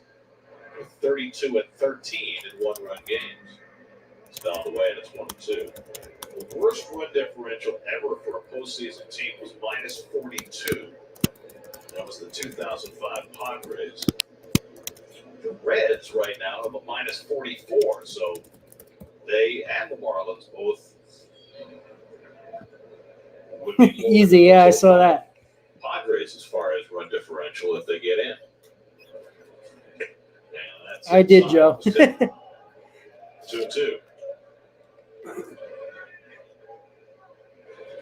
It's all about run distribution, right? When you score, when you don't. We talked about it the other day how the Mets have fared so poorly in close games this year. 45 losses by 1 or 2 runs. You can hear Cowbell man banging that damn cowbell, which, you know, we got cowbell right here. There goes cowbell. Right? Got his little close games. An important point to keep in mind about his little cowbell. There we go. Swing and a miss, and so back-to-back strikeouts for Oker to start the 5th. Is that the Marlins are without their 2 straight strikeouts. He's away on paternity leave, so if they have a close game, they need to close out. They have to go in a different direction, at least for today.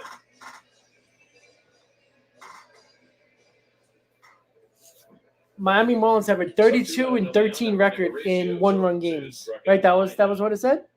Yeah, right. That's a pretty good record. Very generous call by Alfonso Marquez.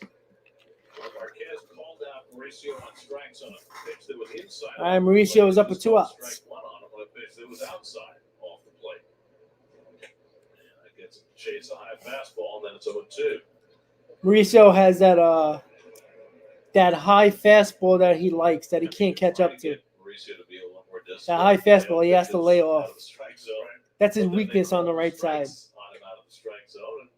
What's a kid to do?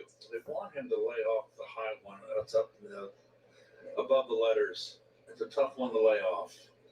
It's a fine line. I don't want to put any restraints on Mauricio. Let him swing the bat. He showed the other day, get the low one. And he strikes out on the high fastball. And 3 straight strikeouts for Okert to end the inning. Mets don't score in the 5th. Now we're going to the top of the 6th. 4-0 Metropolitans.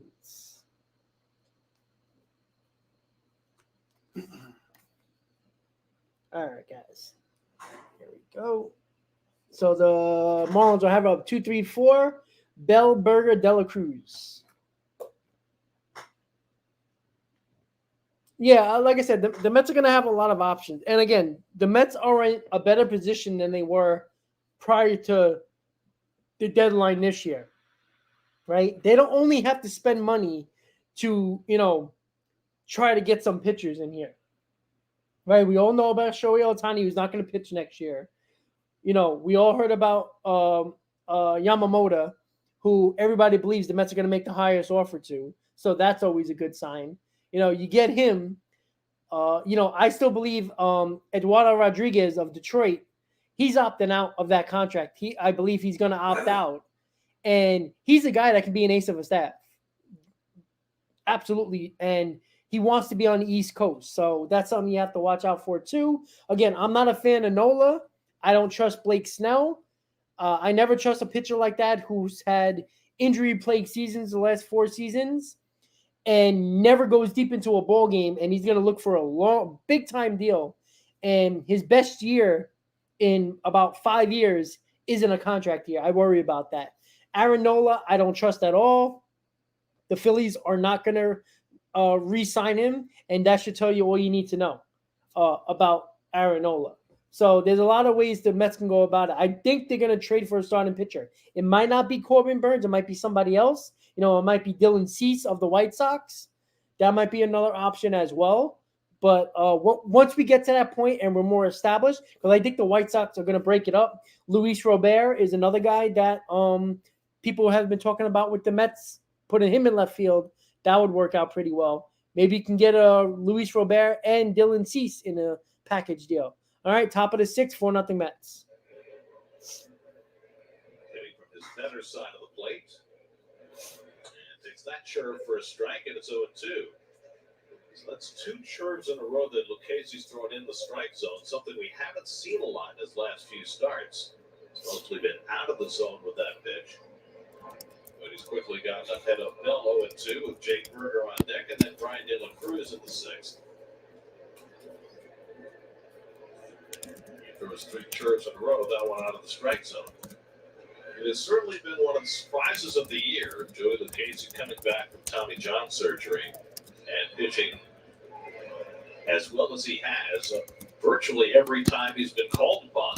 Went all the way back to April. And he strikes out Bell with a high fastball. Here we go. And that's his Another first strikeout of the day. Helped out by his defense today in T-Mobile coverage cam. Bell's ball in the first inning.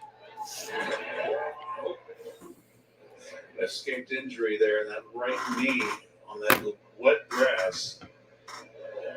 Divot.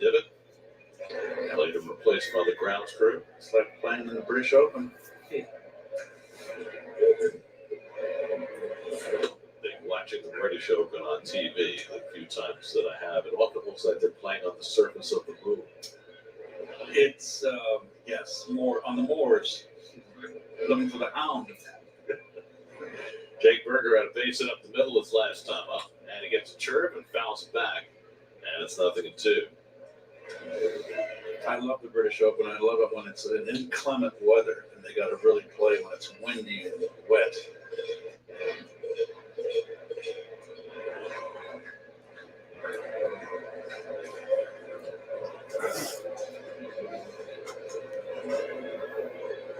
From Lucchese, and Berger. And that's gonna Nimmo might get that. He gets it. Nice play by Nimmo to run that down. Check in with the 2 studio. outs. Gary Apple's game break brought to you by your local Honda dealers. Gary. All right, Gary, as you mentioned earlier, the Diamondbacks hoping their postseason chances. Tommy Pham, the ex-Met with the Tommy Pham doing well for the Diamondbacks, of course. Arizona now 8-2 in their best 10. They lead the Cubs by a game and a half for that second wild card. The Cubs take on the Braves again tonight, Gary. So the D-backs have posted their win. Now the Marlins try to fight from behind. No, Ethan Giolito hasn't really been good this year, but he has a track record. But again, the Mets, he can't be one of the main targets for the Mets. Like if the Mets do get Yamamoto, I don't want them to say, "Oh, let's just get Giolito." Like that's not going to cut it. We need a big time arm, and I think Eduardo Rodriguez, a guy like that.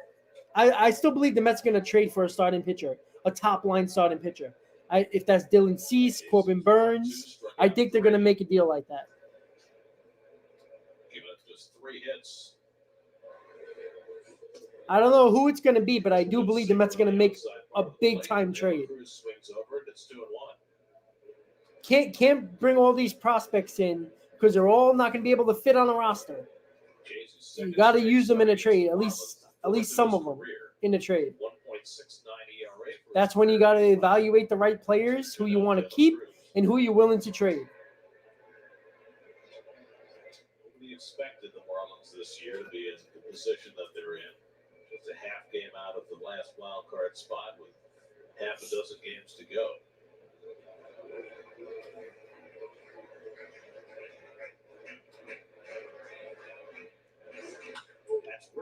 And that's a base hit for De La Cruz. De La Cruz has a 2-out single, the Marlins' 4th hit of the game.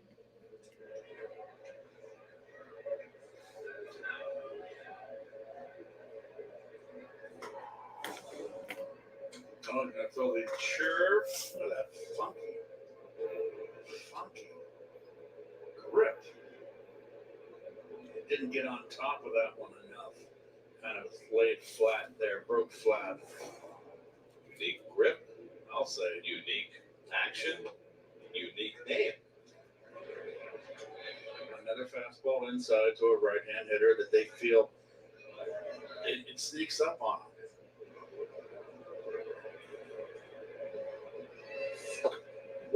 Oh, where was that pitch? Jesus. Sure. Oh. Be smart to do so. It's his invention. But if someone else gave it, they could sue him. That's my idea. Stole it. Well, only if they trademark it first. I mean, it's Joey's pitch. I wonder who gave him that name. Oh, he did? He did. He also gave himself the name Joey Fuego. Somehow you could get a line of T-shirts, the Fuego Curve, Fuego Churve. Look at that grip. That is extraordinary. It's like a knuckle curve, but Steven, he has. Who taught him that? That's what I want to know. you know, pitchers are always experimenting with stuff. Where's that pitch? Showing Wow. each other different grips and Holy trying Christ. stuff out. Sometimes it sticks. 2 pitches the umpire just All of a missed. sudden, Alfonso Marquez and this at bat has really tightened up the strike zone. Yes, they do. A little erratic today. It'd be nice if the Angels, Cradle under Birdie. and that's right to Lindor. He's got it, and he turns around and Ah. can't make the play, and it trickles by Alonso. He bobbled the Holding ball. second is De La Cruz. That's probably going to be I it. think that Lindor intended to make a backhand flip to Mauricio, but couldn't get the grip.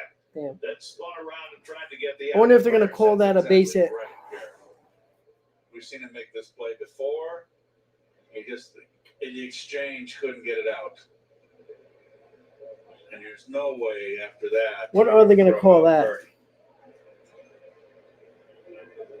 If he gets a grip there, he probably gets De La Cruz at second. They're going to score that a base hit for Birdie. Yeah, I figured. Agreed. So Trevor Gott gets up in the Mets bullpen. Casey retired the first 2 hitters of the inning. But a hard hit by De La Cruz, a soft hit for Birdie, and there are 2 men aboard for Yuli Gurriel. Yep. 2 outs in his 6, 83 pitches. Faces a mini crisis here with a 4-0 lead in the 6th. Gurriel is up.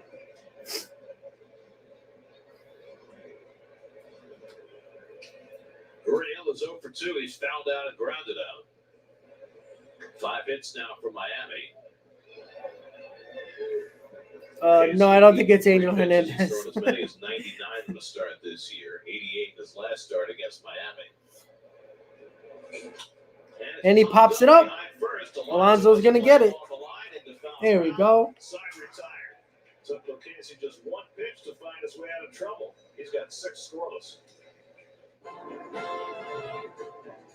Officially, it's a fridge full of beer. Unofficially, it's free AC. All right. 6 scoreless innings for Lucchesi. Mets still lead 4-0 going to the bottom of the 6th, guys. Good job by Lucchesi. He's been pitching very well. I think they said before the game he's pitching to like a 2.78 ERA in his start since coming back. So that's again he's a possibility for a 5th starter as well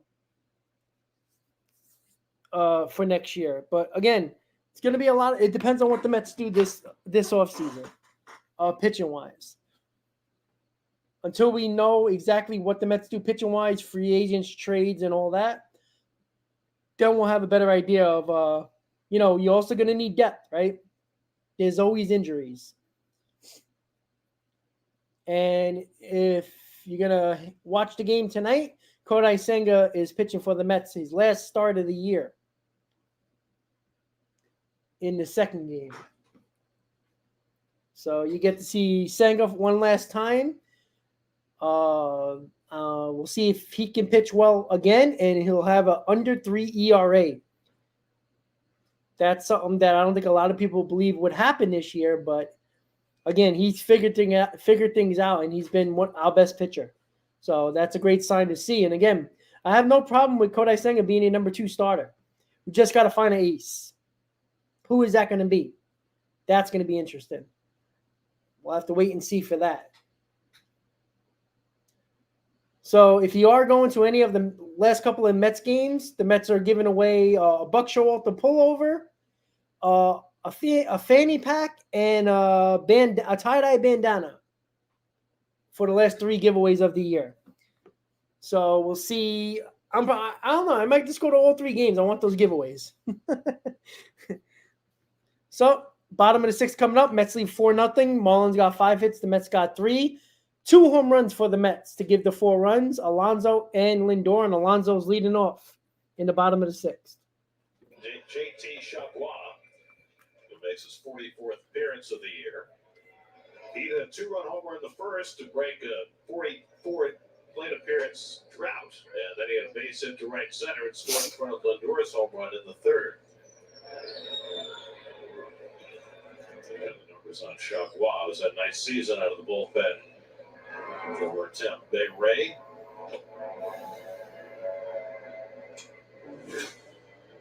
Pete's 46th home run of the year. Little hanging slider down and out over the plate.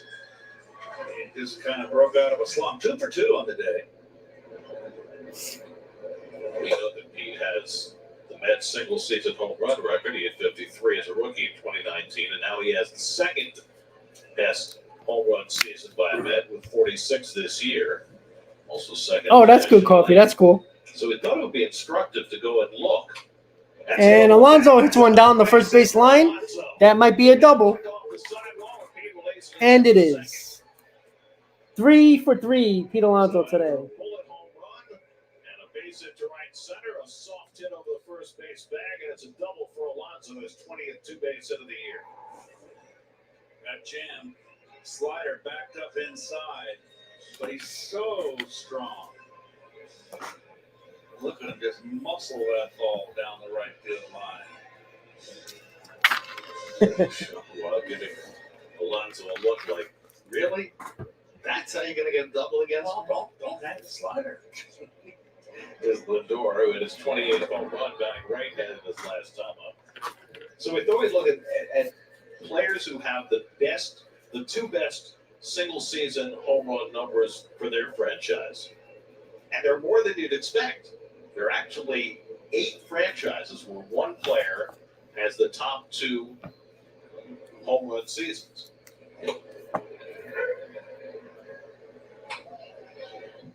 Currently? Of all time. Of all time.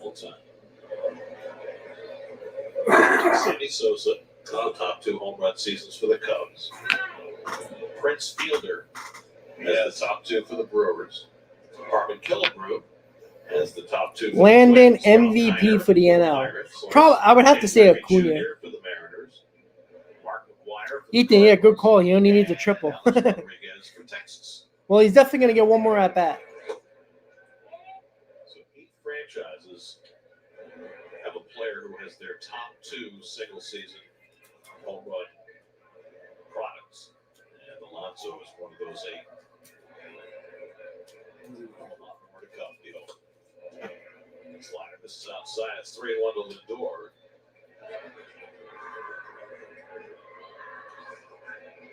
Ruth had to be there until Judge came along. Yeah, Judge Put an end to that. Judge went past Ruth. Right. Of course, Maris at 61. Maris, yes. That's right. So before Maris, That's right. probably had Ruth and Tom. How can I 6, 7, 8. How can I forget Roger? Shame on me. So Kevin Lindor. And Lindor pops it up. Total stay in play. Oh, that's coming back to front territory. Oh. And Lindor retirement away.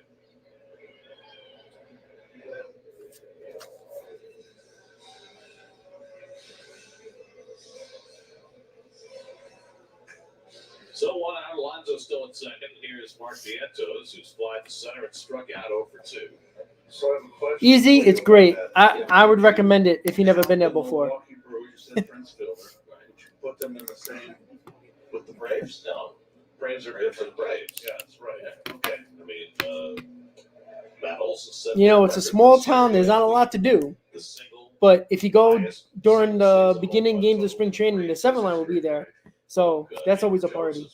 Andrew at 51. Of course, the amazing part about that is that Hank Aaron never hit more than 47. Right. And we have got the to 755 home runs, never hitting more than 47 in a Played season. an awfully long time and never got hurt. Got Eddie Matthews too up there. Paula Kodai Senga.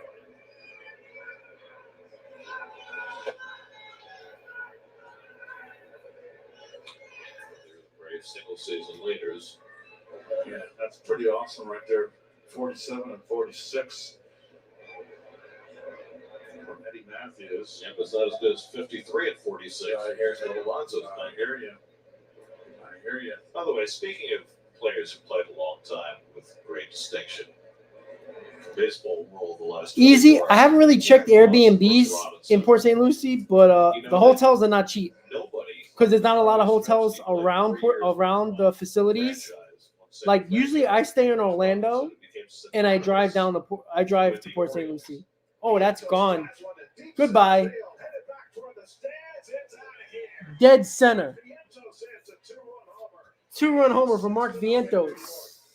6-0 Mets. The Mets' third two-run homer of the day.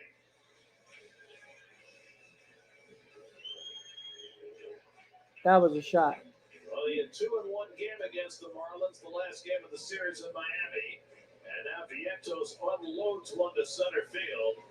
And the Mets are up 6-0. Oh, Well, Vientos after definitely being spoilers for the Marlins. Fastball, got the barrel on it. That made some noise. Off the bat and on touchdown as well. Jeff McNeil taps one to the right side, and Bernie's there to play it. And there are 2 out.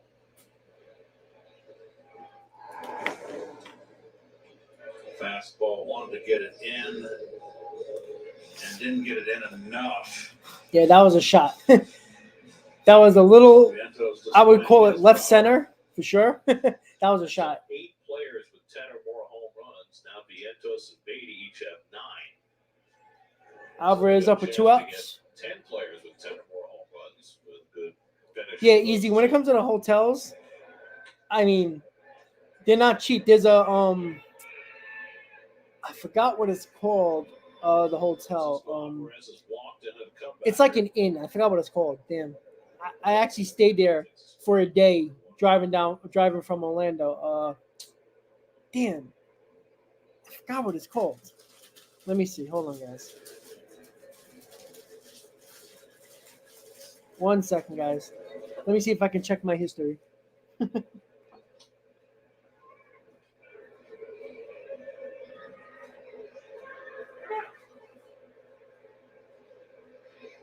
Let's see.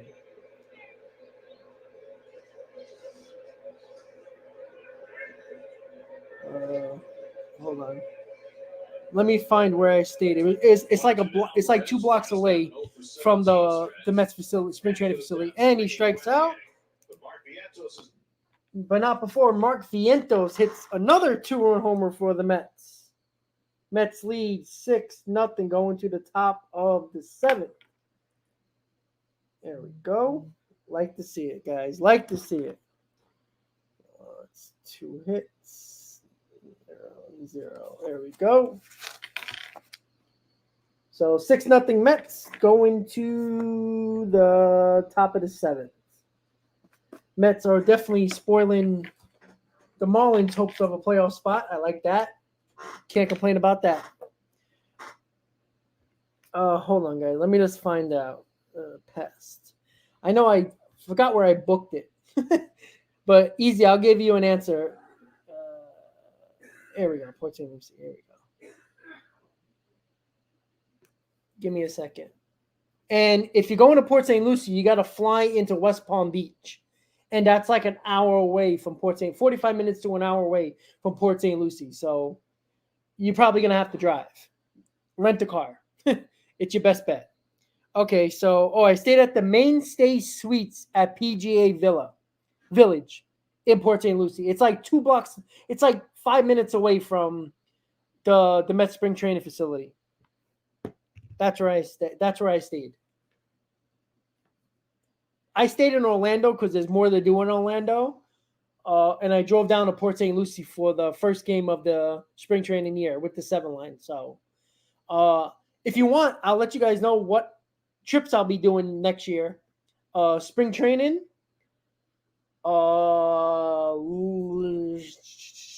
London,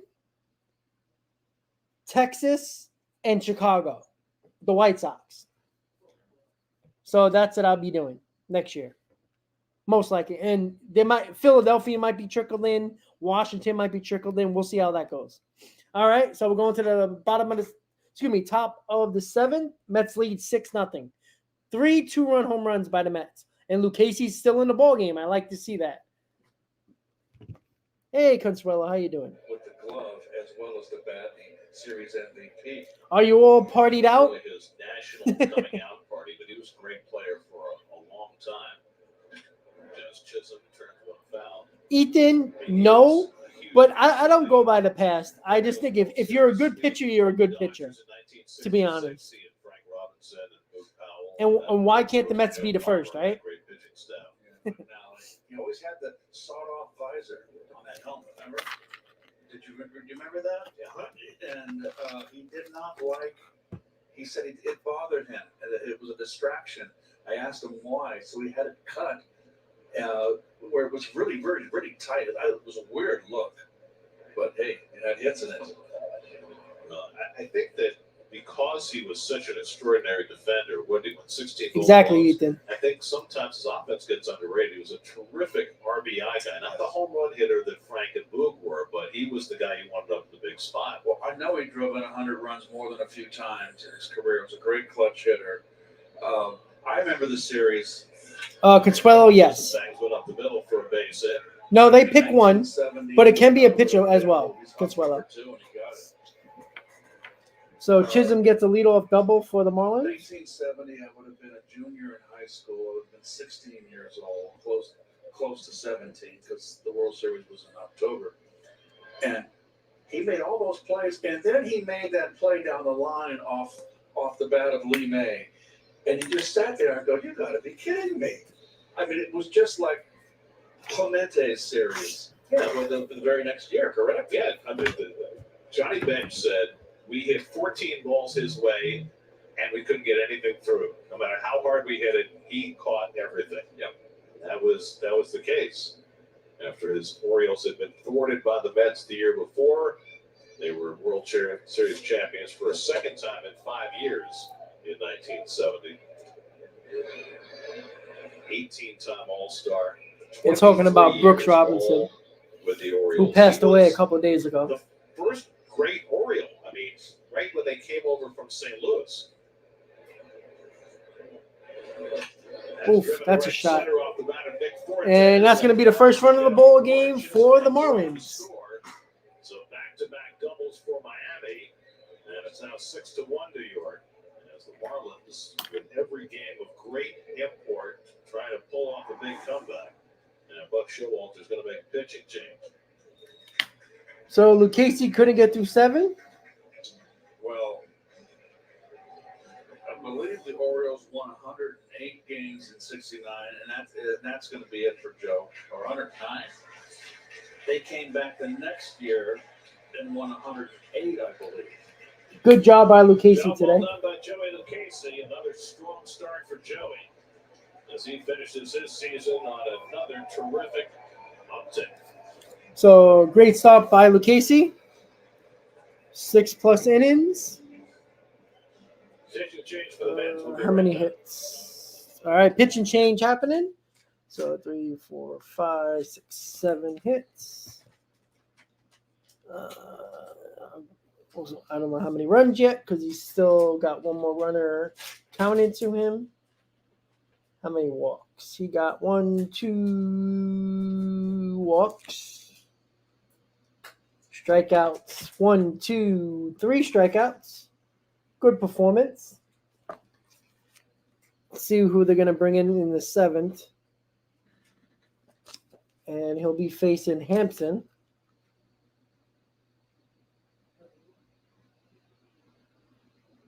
So the Mets got a 6-1 lead.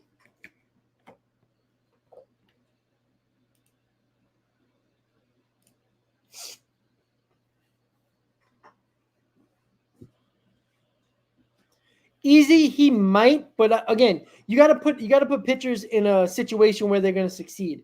I don't know if Luke Casey can come out of the bullpen and be a long man. Because if he is a long man, I mean, he's only going to come into games that might be out of reach. So I don't know how much you're going to use him for. Yeah, because I already kicked him out. He's already being annoying. But I think he's wasted as a long man. I think he's good enough to be a fifth starter.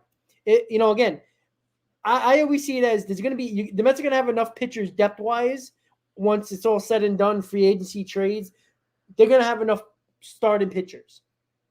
Whoever is been their best starter to get that fifth spot, you give it to him. If that's Vazel, if that's Lucchesi, if that's McGill, if that's Peterson, whoever has a good spring training, I'd rather give it to either Vazel or Lucchesi, but we'll see. And Trevor Gott is in the ball game. That's not music to Mets fans' ears. Down in AAA, so they didn't want to make any excuses, but that was a big factor. The strike zone's very different, and the number one thing that he talked about was how up at the majors right now, if you're consistent with your pitches, and then you miss just a little bit off the plate, he feels like out of courtesy, the umpire will give you those strikes.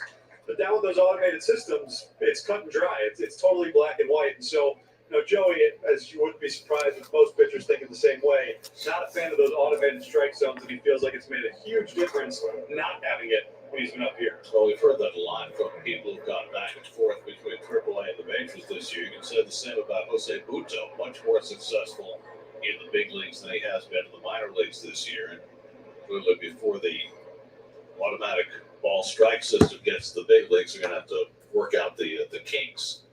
They say especially the top of the zone has been very inconsistent. Trevor got on to pitch for the Mets, and that's lined down the right field line off the bat of Hampson, and a nice running catch by Oh, what a play by McNeil. Jeff McNeil puts another one on his ledger. He has played a tremendous game in right field. Just got a terrific jump and ran that ball down. Excellent play by That McNeil. ball was slicing away, and he wasn't going to And that was a fair ball. He does. Cortez tagged and went to third after the catch, but that is a big momentum changer with the Marlins trying to put together a comeback in a crucial game for them. 6-1, runner at third and one out, and now it's hit to right And center off the bat. is McNeil going to catch it? He dropped it. Damn it. That's an error. This one McNeil is unable to come up with, and it makes it 6-2 New York. Oh, man, that's going to be an error. Oh, hit the heel. It's the most routine play he's had all day. It might have been better to have left the glove face open instead of twisting for the backhand, sort of. But what do they call that? Well, they're ruling it an error. The question is, are they going to rule it a sacrifice fly? So here's Judge Bell taking outside. So it's an error on McNeil. Don't know if Solaire's going to get credit for a sac fly or not, as Fortes came in to score. So both the runs charged to Lucchesi. So Lucchesi's going to get charged that run. Left-handed for the first time today with a runner at first and one out. Cutter misses outside. 2-0. Easy. I'm not sure about that. Let me see.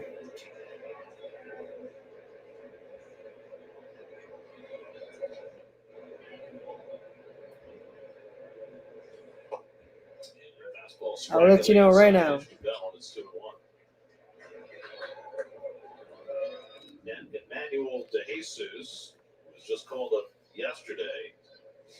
Getting ready to make his big league debut for the Marlins. Slice foul. It's 2-2. He's arbitration eligible next year, this offseason. So he's got another year on his deal. So he'll probably be somewhere in his bullpen, maybe. RBI for Soler is 74th. and not an at bat. No, it's an at bat. No, it's no at bat. This is a sac fly. All right, so they're calling that a sac fly. Interesting. Can I drop my pen? 2 earned runs against Lucchesi today. His final ERA for the season will be 2.89. Chopper back to Gott. He goes to second. Oh, nice play. Out by Lindor. Oh. Can't get the double play, but Lindor Wow. saves Gott. Wow. By picking that out of the dirt and getting the force play for the second half. That was a tough backhand pick. Good save by Mauricio there. Really a nice play. But he came off the edge of the grass, too.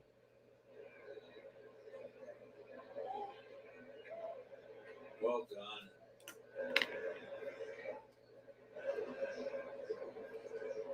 It was nothing. So 2 out. Here's Jake Berger. Berger's 1 for 3 in this game on a base hit up the middle of the 4th. Dell now the runner at first with 2 down. Marlins have not hit the Mets in this game 7-5.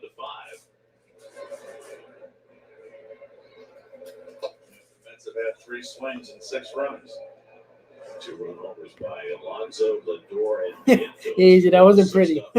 But somehow he got the Marlins out. got their first 2 runs in this inning.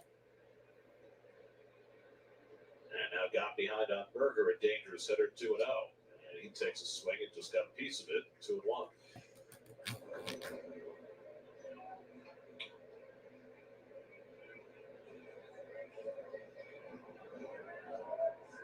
Soriano up as well at the Marlins bullpen.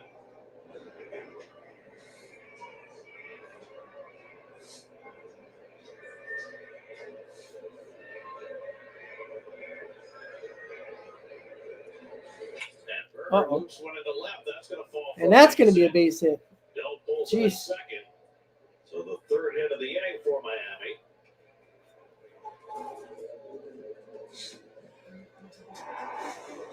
Got jammed here a little bit, and was it towards the end? Oh, we got jammed a little bit. Well, making it interesting, of Berger course. has his 2nd hit of the day. And so a 6-0 lead when the inning began. Now it's 6-2. It's a dicey at bat right here. Looks fairly quickly to work in the Mets bullpen. Got a guy up there with 19 home runs. De La Cruz had a base hit his last time up, and he fouls back a first pitch cutter, 0-1. Well, a 3-run home run right here makes it a brand new ball game. Marlins need a big hit. How big was that pick at second base by Lindor? Otherwise, this inning would be falling off the rails for the Mets. How about the play McNeil made on the right field line? Could be a big inning. Easy, I agree. Good high fastball by Gott, got him to chase, and 0-2 to De La Cruz. Gott wasn't great before he came to the Mets, but he was pretty decent. Upstairs, up and in. He's just been terrible with the Mets.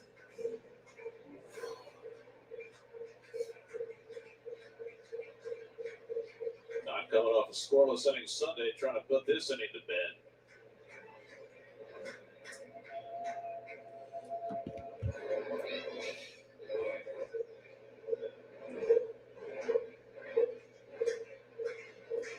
Bellman is here. Now back. He's always here.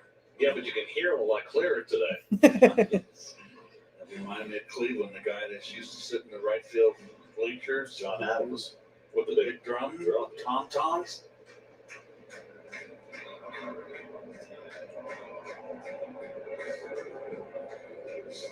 And he strikes him out. High fastball. Got him with the high fastball to end the inning. Gave up 2 runs. But Mets still lead 6-2. Going to the bottom of the 7th. So they get 2 runs in. In the top of the 7th, they got 3 hits, 1 error, and 2 left on. All right, so see if the Mets can hold on to this lead. 1 in, gave up how many hits? Let's see. 1. He didn't give up any runs. Didn't walk anybody. And struck out 1. All right, guys. So here we go. Going to the bottom of the 7th. Let's see if the Mets can get those runs back with Beatty, LeCastro, and Nimmo coming up.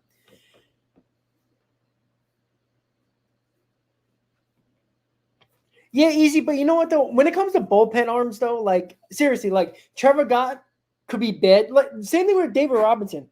David Robinson was great this year for the Mets. He goes to Miami and he's terrible, right? But there is no Met fan that would say, let's not go after re-sign Robinson after this in the offseason, right? You know, it's like bullpen is so fickle, right? They're a crapshoot. You know, Trevor Gott could be bad for the Mets this year, but next year he could be good for us. I mean, look at Ottavino. Ottavino has one of his best years of his career last year, and he sucked this year. So, you know, it depends on roles too, because remember, Ottavino had to get moved up because of the Diaz injury. Ottavino pitched great last year, and he pitched a lot of 6th and 7th innings. This year, he pitched a lot of 7th and 8th innings, a little bit more pressurized situation, right? So you have to look at it that way. So we'll see if they dressed up Steve Gelbs in a Joe Namath Jets uniform.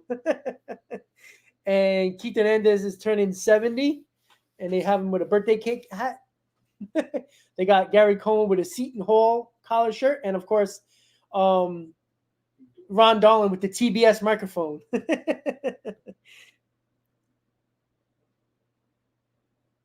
Well, easy. We'll see. We'll see how it goes. All right, Brett Beatty is up in the bottom of the 7th. 6-2 Mets. Appearance. First one came against the Phillies earlier this month. Jesus, who kicked around a couple of organizations, Red Sox, Giants, before getting his first big league chance with the Marlins. Wow. And he gets Some part sucks. resembling a strike. It's Jesus, 1-1. that ball was ankle high. Marquez has been up and down and in and out. Erratic. Yeah. Anthony, I will be there, but I won't be with the 7 line, but I'll be hanging around that area, Anthony. So I'll see you there. Just come up to me and say what's up. I'll be there. Braxton Garrett went the first 4, gave up 2 on homers to Alonso and Lindor. Stephen Okert struck out the side of the 5th, but then Vientos hit a 2-run homer against JT Chargois in the 6th. Drew Smith warming up. Another one of our favorite bullpen arms. Ready for the top of the 8th. I call him Home Run Drew. Demo for the Mets in the 7th. And Beatty takes fastball a little bit low, 2-2. The only final from today. Diamondbacks shut off the same Chaim Bloom that traded Mookie Betts. he would be a great talent evaluator. And Beatty hits a shot, but it's going to stay in the park. He runs it down one away. Congratulations to today's City Community Home Runs fan of the game. Wayne was announced won a $100 gift card, a Mets autograph, a Mets prize pack, and entry into the grand prize drawing. Reds start in about, right now, against the Guardians after Cincinnati won a slugfest from Cleveland yesterday, 11-7. Castro up, 1 out in the 7th. Lefty going today. The Reds are a game behind the Marlins and a game and a half behind the Cubs in the battle for that last wild card spot. Tim Castro is fouled out and struck out. And he rips one down the left field line at a hook. That's going to be foul. Probably the furthest ball LeCastro hit in 10 years. Jeez.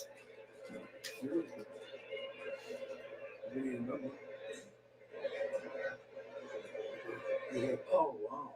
Keith, you're keeping the beverage cold. I'm good for a lot of things. Hope you getting some commissions on that. I mean, you don't own the number 17, but it is up in the rafters. I own it here. Yes, you do. Swing and a miss. LeCastro down on strikes. And LeCastro strikes out. 2 outs. It's going to get crowded up there next year. Yes. I can't wait. And that's 16, 17, and 18 all up there. That's all in a row. You know, folks, when we would go on the road, most of the visiting clubhouses would put plays a lot with Doc on my left, me in the middle, and Daryl on my right. Easy. And now It depends. Like those long boys are probably like around I'm $16.50. so excited. Not cheap. I'm so happy for both of them. Oh, that might be a fly ball. And that's wow. That's gonna drop. Jesus. Wow. He wasn't running with any particular urgency. And the ball fell in. So bit of a nonchalant play by the Marlins. Well, a team trying to make the playoffs. And a little lackadaisical right fielder right there. He just pulled up when we couldn't get there. Guess he wasn't going to attempt to dive. So the Mets have a 2-out base runner with VENMO aboard, and here's Ronnie Mauricio. who's over Point Break, I wouldn't 30. say the National League is making it hard for them. I just think the Marlins are just not that good, including everybody else in the National League besides the Dodgers and the Braves, and the Phillies are pretty good. Like everybody else is mediocre at best. I mean, I don't even the third wildcard team is going to be lucky to be 4 or 5 games over 500. Like that's not a very good team. It's mediocre at best.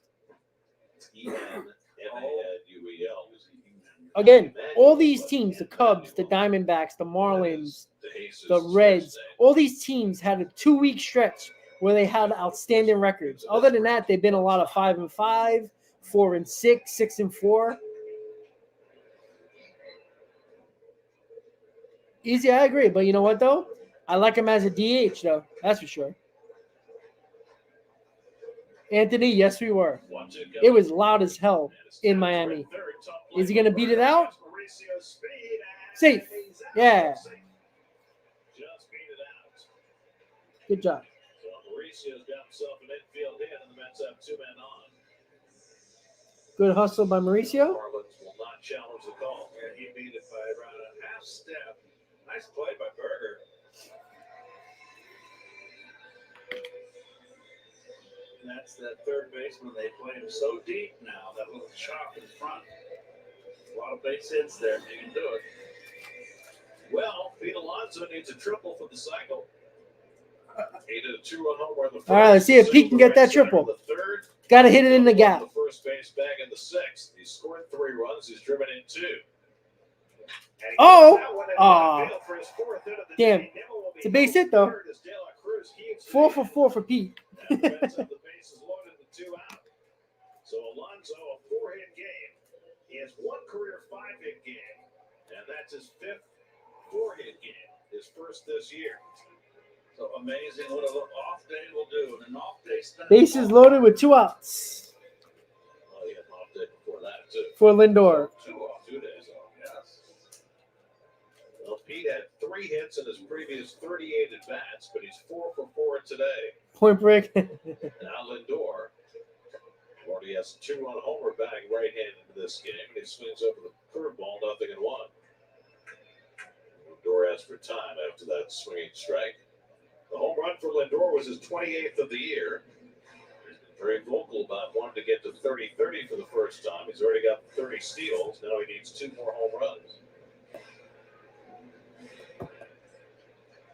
That's been 4 grand slams this year. Lindor owns one of those.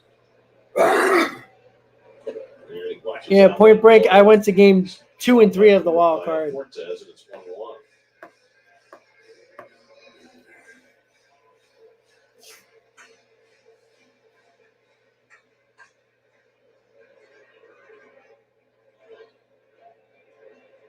Lindor is batting .583 with the bases loaded this season. Jeez. Talk about clutch.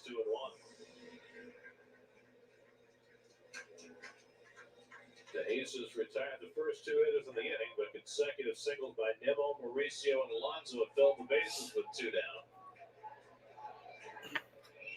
And Lindor slices one foul, and it's 2-2.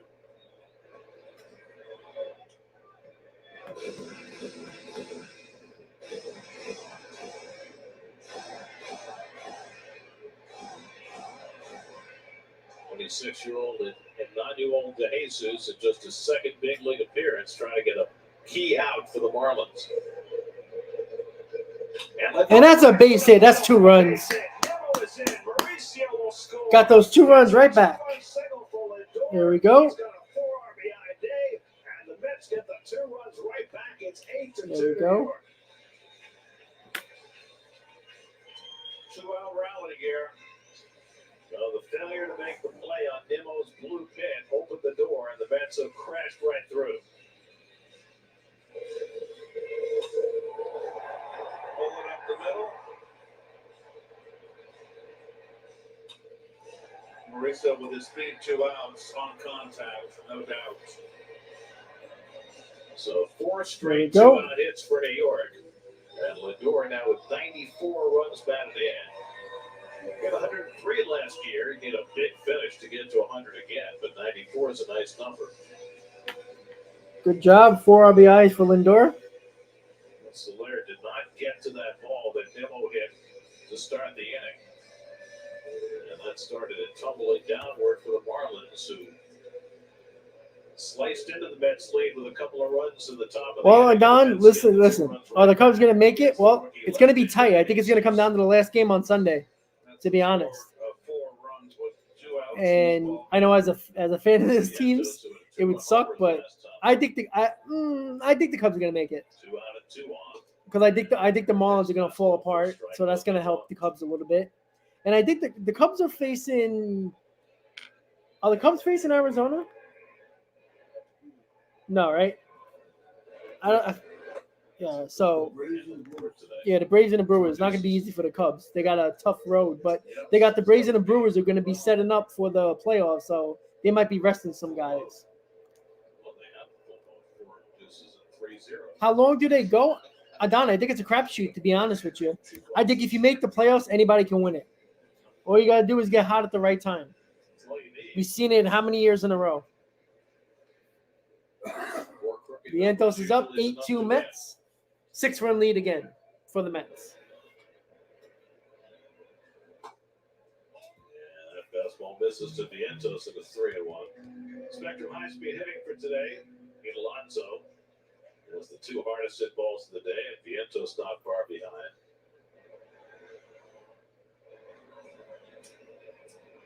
And Vientos chases the changeup, and it's 3-2. Jeff McNeil would be next. So Alonso at second, and Lindor at first will be running. 3-2 coming to Vientos.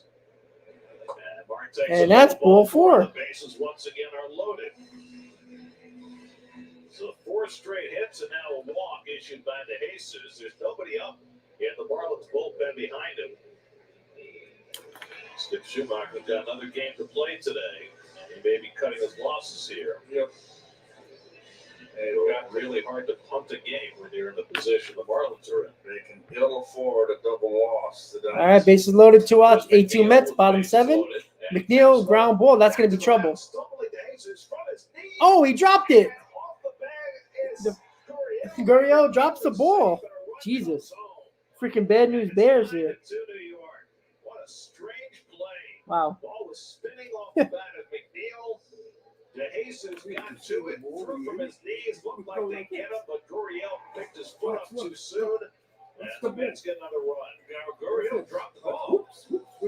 Wow, that ball. This ball comes out of his gloves. A nice Crazy. play by De Jesus. Well, you're right, Key. Yes, that's his bad footwork. That's 2 today for the ex-Gold Glover. Now, that's a tough play, but still, he Wow. got a glove on it. I'm assuming that's an error. And now another spinner off the bat of Alvarez goes foul. Did they call that? A hit? Yeah, they just ruled it a hit. Oh, wow. No, that's an So, RBI. for McNeil. That's a base hit. I mean, look at the spin. Oh, he hit. That's a cue ball.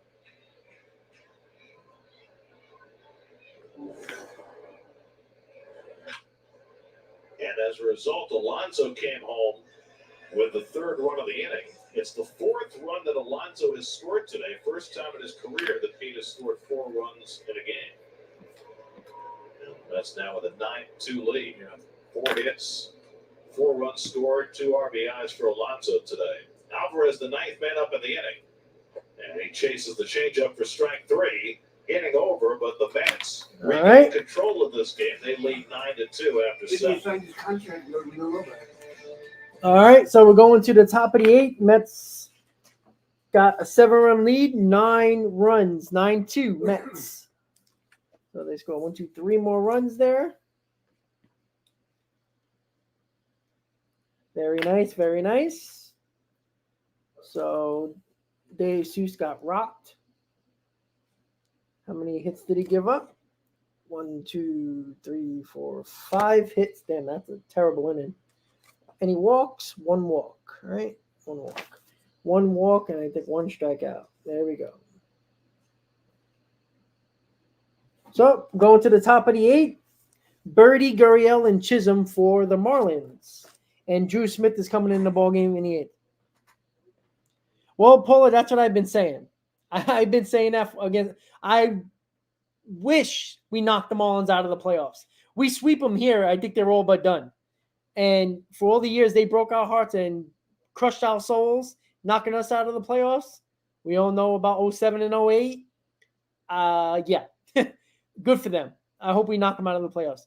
I think the bats have to get hot again, and the bullpen has to. Yeah, exactly. But Adon, you know what? Listen, I'm gonna tell you this right now. There's going to be a team. It's always 1 or 2 teams. There's always a team in the National League and the American League that shocks everybody. It happens every year. All you got to do is get hot at the right time. That's it. You know, there's no reason why the Cubs or whatever team, last 2 teams in the wild card make the playoffs. I guarantee you one of those teams are going to make a run. It just seems like that's what happened.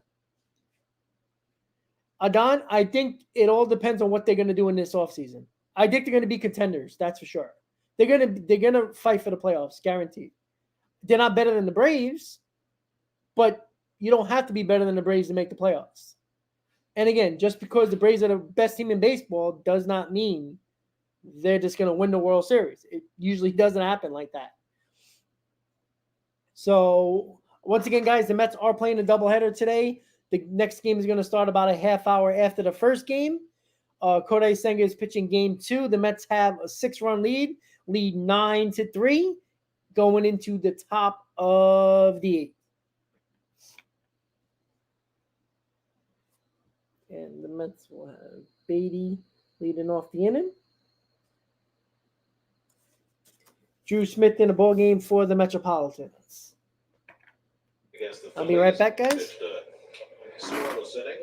John Birdie fouls the first pitch back. They caught the home plate on fire, Alfonso Marquez. It's a good sign that Drew has stayed healthy the entire year. Drew reached a milestone on Sunday, which players sometimes dread. He turned 30 years of age. Oh, boy. Gets the curveball in for a strike to Birdie, and it's 0-2. So belated happy birthday wishes to Drew. And today is Luis Guillorme's birthday. He's turned 29 today. Birdie's got a single and a double today. 2 for 3.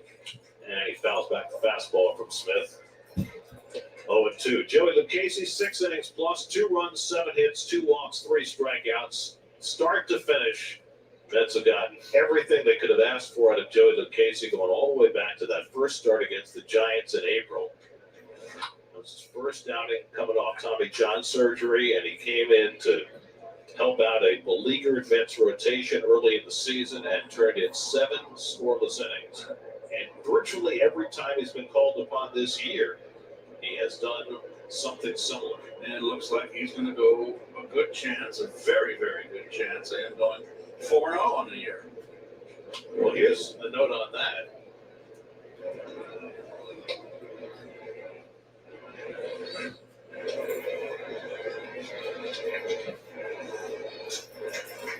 There's never been a Met pitcher to make 9 or more starts in a season and not lose again.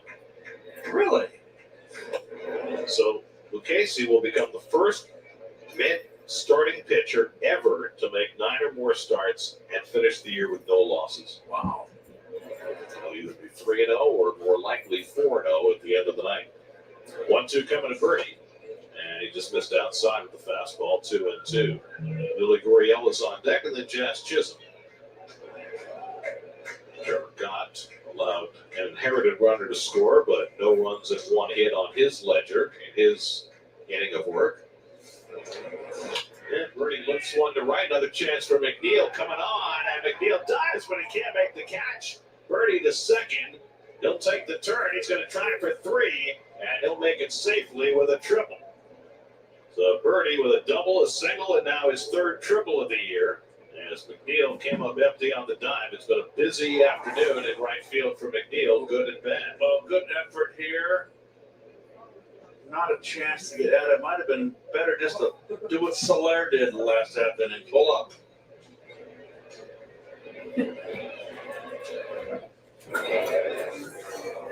So a leadoff triple for Birdie All right. in the 8th. Sorry about that. McNeil banged and bruised after his day in right field. Birdie gets a triple. Gurriel popping one foul back and out of play. Gurriel's gone 0 for 3. He's had a rough day at first base. He's fouled out twice and grounded out. Well, we see Josh Bell at first base in the nightcap. Gurriel got the start again. True or down, but Cubs fans said that a lot too, right? Fastball outside, ball and strike. I mean, you basically said it for 100 years. So they're in You know, back I in the mean, big lead. you know, you should know how Met fans feel, right?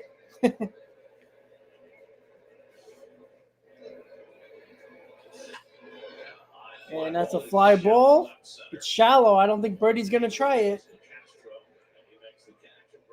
Nope. And that's the first out.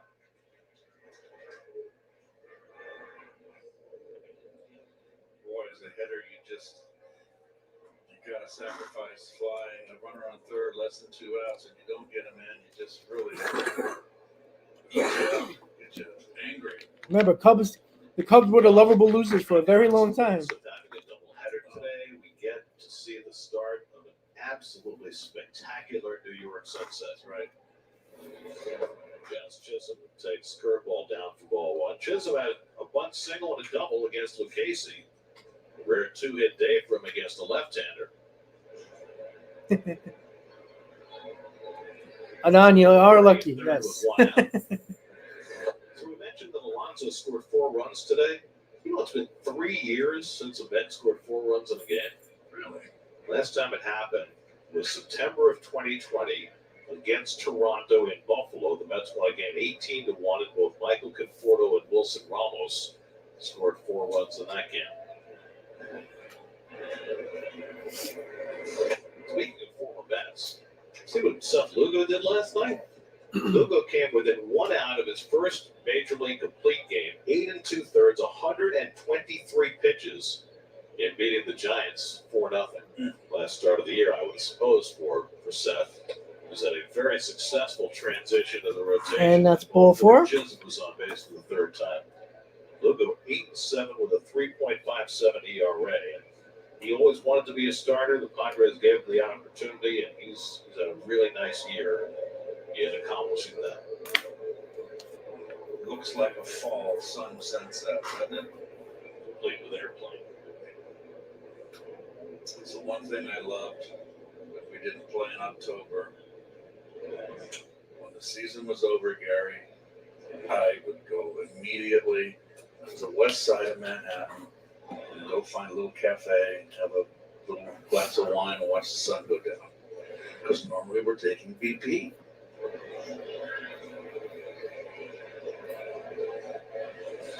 I'm thinking that it still sets in the same place. You can do that next week. I'll watch it from out east inside. All right, Don. Have a good day. Nick Fortes doubled in a run in the 7th. That was the first Miami run of the day. And then he picked the curveball up and in from Drew Smith. 1 ball, 1 strike.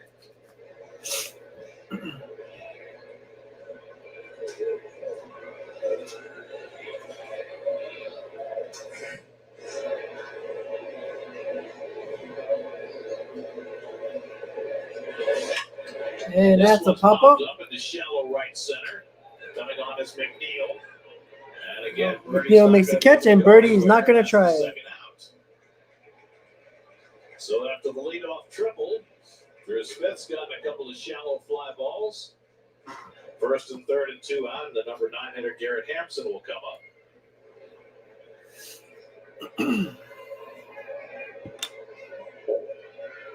team that the Marlins are chasing, the Cubs, playing Atlanta again tonight. They'll have Jamison Tyone going. The Braves have their regular lineup in there, but they've got the rookie Darius Vines starting. So that is of great interest to Miami tonight. The other game they're keeping their eye on is the Reds playing in Cleveland. No score at the bottom of the second in that game. Marlins are a half game behind the Cubs, a game ahead of the Reds. The Diamondbacks won this afternoon to enhance their hold on the second spot. Remember that the Marlins have the tiebreaker over all three of those teams, Arizona, Chicago, and Cincinnati, if they finish in a tie. First tiebreaker is Watch the National League, and the National League wildcard ends up in the interdivisional tie, and the play. Marlins get in by Why default. you use interdivisional play to decide a wildcard race makes no sense. No, you don't at have that all. no more. Yeah. Yeah, you don't have the Hansen one-game is playoff 0 for 1. anymore. He's also walked twice, and he checks his swing on the slider away, and he held it in time. 2-1. I mean, right?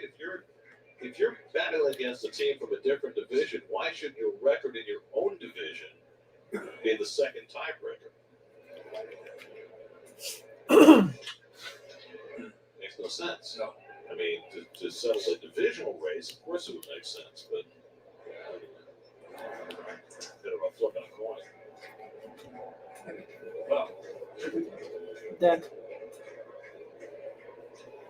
I remember reading through the NFL tiebreakers a few years ago, and there's like 9 different ones, and then the 10th one Very is confident. everything else. Who's going to play twice? So I'm laughing because my cat Shay is like eyeballing my dad, just staring. Like,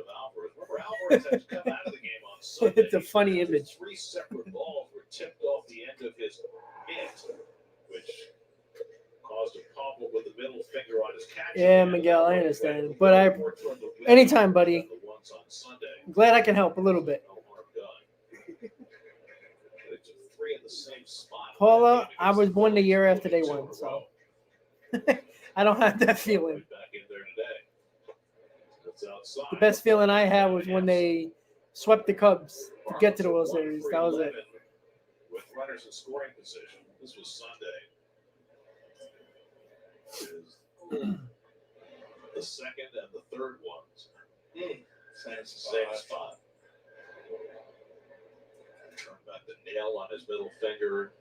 All sorts of trouble. That's outside ball 4, so the Ball inning 4. continues. It's the third time Drew Hampson Smith has loves to won make this today. interesting, The like second ball always. of the inning, issued by Smith. It's been a problem all year with the Mets. They've been up among the league leaders in most walks allowed. It's helped prolong innings. It has put the bullpen in deeper jeopardy. And now Jorge Soler, who gave the Mets a bit of an opening in the last half inning by letting the fly ball base hit by Nimmo drop in, which led to 3 runs. He's got a chance to redeem himself with the bases loaded and 2 out. Soler hit the sacrifice fly that drove So the the pitch, Grant Hardwick getting ready in the Mets bullpen. Hardwick is warming up in the bullpen. They're having a meeting on the mound. Bases loaded, 2 outs for the Marlins. Top of the 8, 9-2 Mets. Triple by Birdie, but now bases loaded and 2 down. The Marlins hoping against hope that they can get right back in this game with the big bat of Soler, who's hit the ball in the air to right field 4 separate times. He's gone 0 for 3 with that sac fly. And he swings and misses at the first pitch curveball, 0-1. Good one. Hard-working inning. Easy, yes, he did. 26 pitches.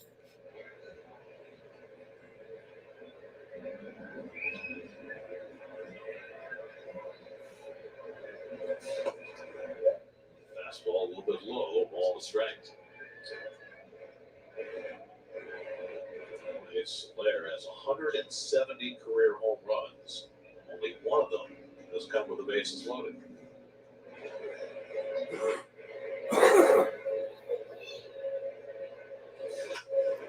Fly ball, it's going to go out of play. Alonso tracks it, but that'll go out of Yeah, play. Wanya Uribe and Kelly Johnson, easy. Kelly Johnson hit that big home run in Washington to tie the ball game. So they're back leadoff today with Luis Arias still out. Easy, you already know it. Exacerbated tripping on the dugout steps on Saturday. Oh. Sun is setting on the day and on the season. 2 balls, 2 strikes to Soler. If you notice with Drew Smith, he slows down his motion when he throws a breaking ball.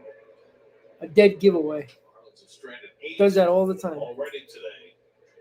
Smith trying to strand 3 more, about to throw his 30th pitch of the inning.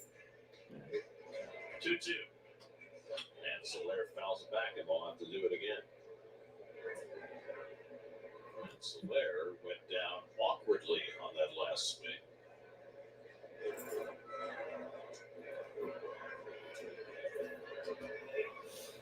Well, I agree. Yeah, look, Seawall, what's his name?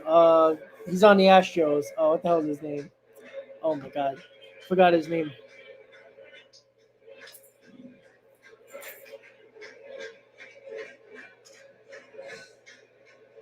Again, the 2-2 from Smith to Soler. Struck him out. Here we go. Drew Smith finds his way through trouble. Got out of that jam. Lead off triple, but nobody scores. Marlins is stranded 11. Jeez. 9-2 New York. All right, bottom of the 8 coming up.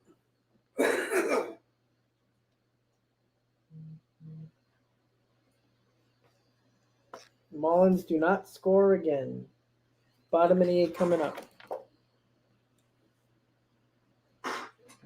If you see my camera, yes, Montero, exactly. If my camera gets pushed around, it's because my cat's gonna jump. He's definitely ready to go. Okay, he changed his mind.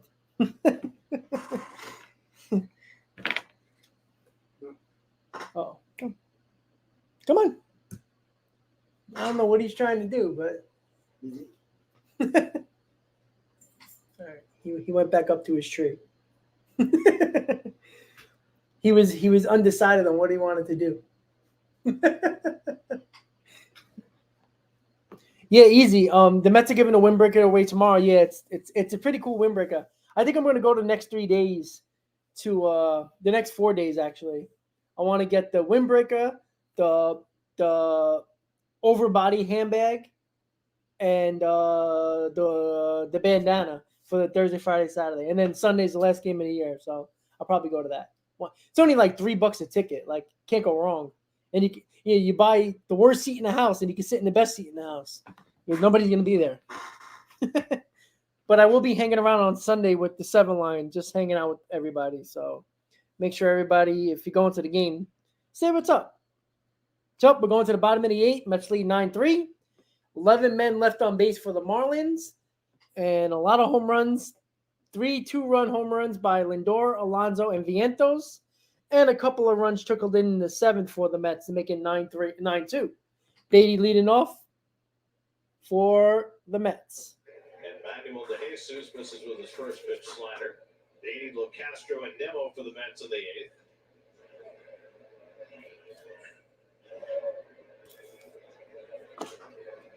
Wonder who's going to pitch tonight for the Mets. Meanwhile, the Guardians have gone in front of the Reds 2-0 in the second Oh, inning. Guardians are going around of the heads. The That's Reds. a game of some note for the Guardians because it's Tito Francona's last game at home as the Guardians manager. That's ripped down the right. And that's a base hit by Beatty going to the wall. That's going to be a double. There we go. Leadoff double.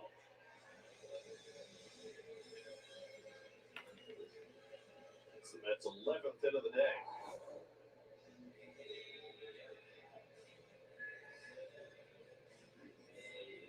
Smoked down the right field line. Beatty's really kind of picked it up. First hit of the game for Beatty.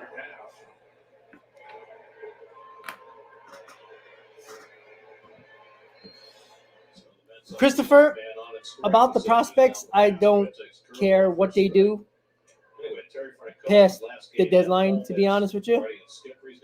There's no pressure on them at all. So the same thing that goes for Alonso, McNeil, Lindor, Nimmo. All these guys were absolutely terrible when you needed them the most. The prospects, you can say there's a little bit more pressure because they're trying to stay in the big leagues, but there's no pressure on them right now. Do I like to see them play? Obviously, I like to see them do well, but I want to see when the pressure is on and the season starts. Last time I checked, when Brett Beatty had the opportunity to do well when the Mets were still in it, he failed. Along with Vientos, who didn't get a lot of playing time, but when he got the opportunities, he didn't do well. Alvarez struggled for the most part. The home runs are there, but he struggled a lot. And Mauricio, he's a September call-up. I don't know what to take from it. He looks good, but when the pressure is on, I want to see what these guys do. That's when it matters. But I like the way they look, but we'll see. I'd rather have him playing, looking good than looking bad, but I want to see them in big spots when the pressure is on, when the games mean something.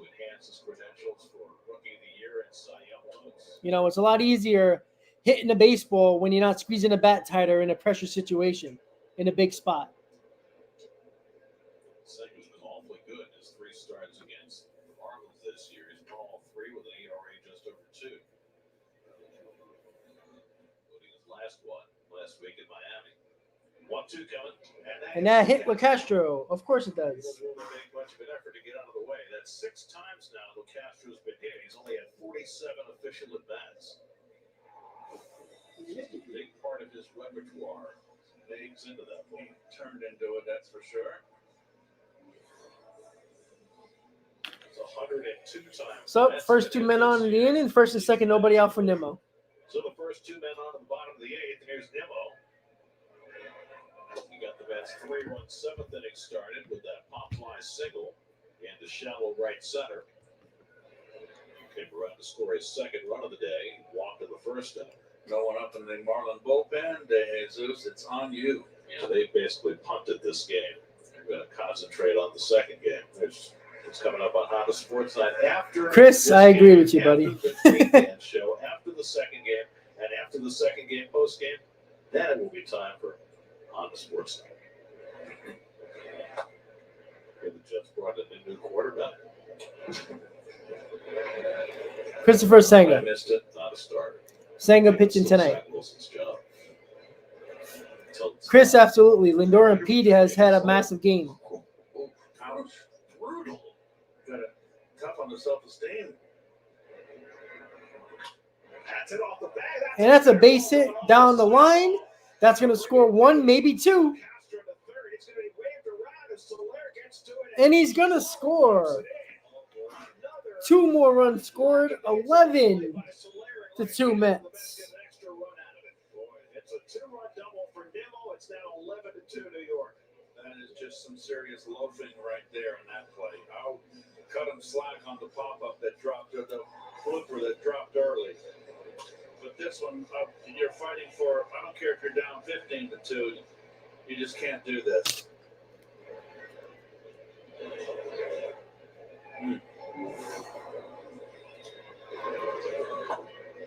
Two more RBIs for Nimmo. Turned into a rout. Beatty's going to score. He can just keep that thing in 3rd gear, drop it down to 2nd gear. Castro's going to have to downshift and get it to 5th gear. Joey Corus saw that the opportunity was there to take the extra run, and the Mets did. Joey never falls asleep at 3rd base. For Nimmo, that's his 30th double of the year.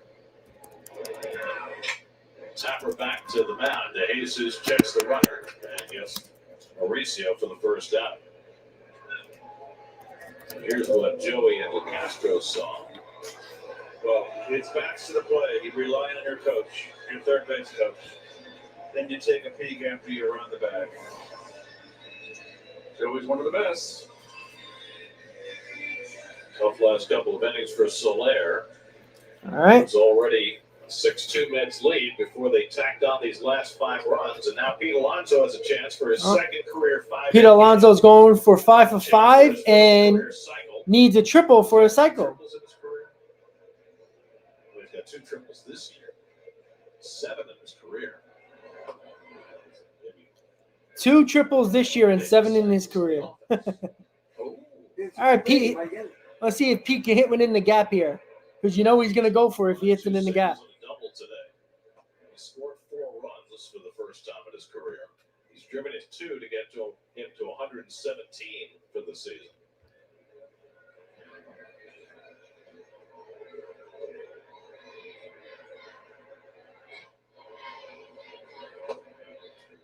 Takes change up for a strike, and it's 1-2. Alonso's raised his batting average 5 points today. It's hard to do this time of year.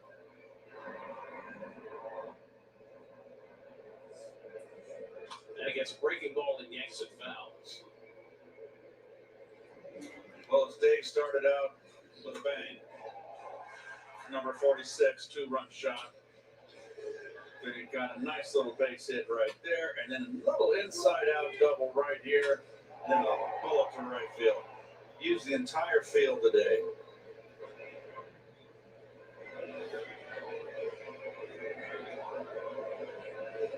His last cycle for the Mets was last year at Eduardo Escobar in San Diego. 1-2 coming. Oh, it hit Pete. And he reaches base Oh, for boy. the 5th time. The second batter that DeJesus has hit in the inning. The 19th Jeez. time Alonso's been hit this year. That leads the National League. Well, a lot of that is you got to pitch Pete in. He stands close to the plate. And you got All right, no 5 for 5, no cycle, but a little bit of a bruise on the arm. Leaving him out there to dry.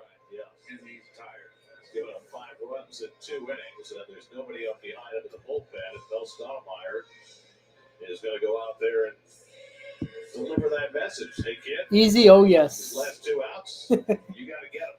Ronnie can by Crook. Ronnie can relate to that. He told the story in Tidewater when Davey came out and told him we didn't have much of that bullpen, and you're going to have to find your own way out of this inning.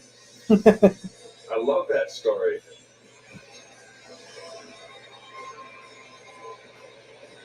So now Francisco Lindor has already driven in 4 runs today. Has a chance for some more. Nimmo in second, Alonso at first with 1 out. 2-run homer in the 3rd, 2-run single in the 7th for Lindor. Now is 94 driven in this year. 28 home runs for the season. Takes first pitch changeup down for ball 1.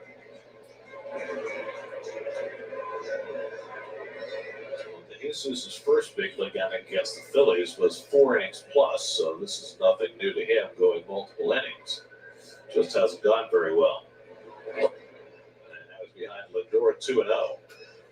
Yeah, he's dragging out there, Mr. De Jesus. He's only gotten 4 outs, and he's given up 5 runs and 7 hits.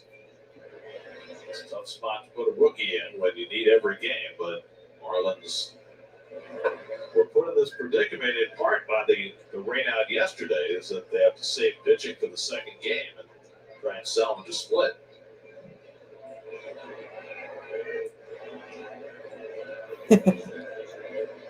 Jesus behind on Lindor 3-0. Vientos on deck. And Ball 4. takes the walk, and that'll load him up. He's exhausted. I mean, you're almost to the point now. Do you get someone up, or are you going to be here all Well, night? you can bring a position player in. Well, that's true. That's your other option. And we saw the Milwaukee Brewers clinch a postseason berth with a position player on the mound against the Marlins earlier this week, or last week, when Rowdy Tellez closed out a 16-1 win. Here's Vientos, and he hits one off the end of the bat foul. Vientos hit a 2-run homer in the 6th, drew a walk in the 7th.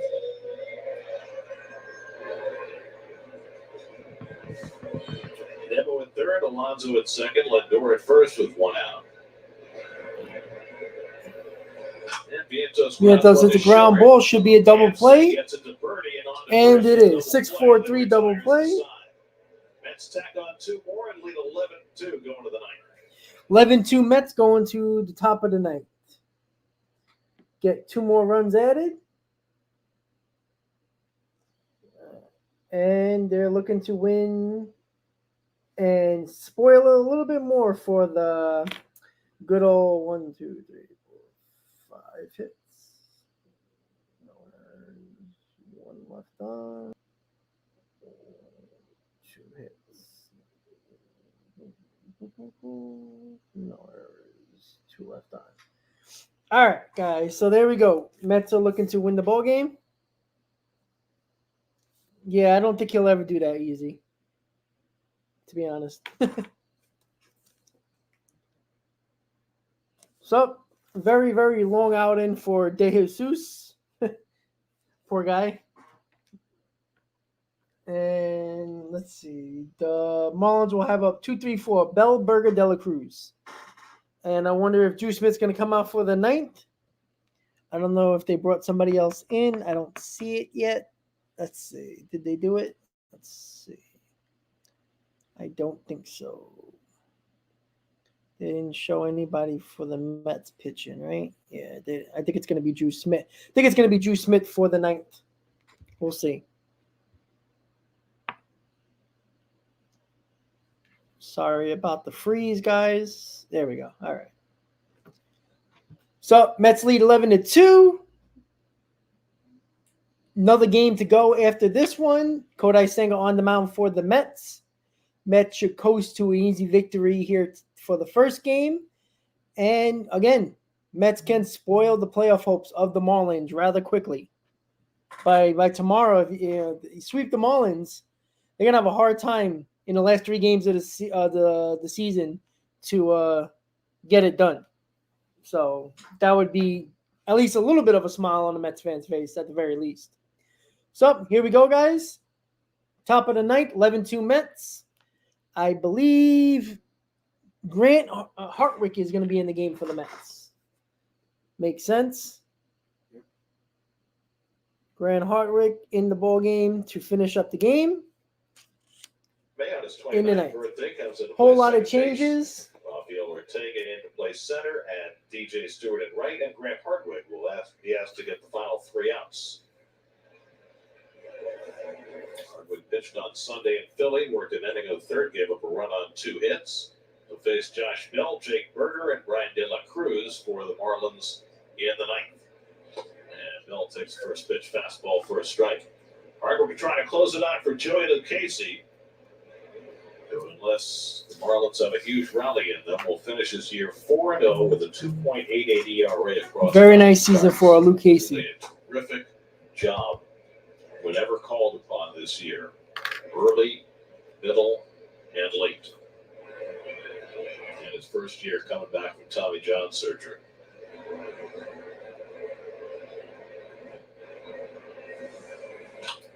So the Phillies clinched a postseason berth last night. They've got their hangover team on the field today, and the Pirates had 3 runs home in the first inning against them.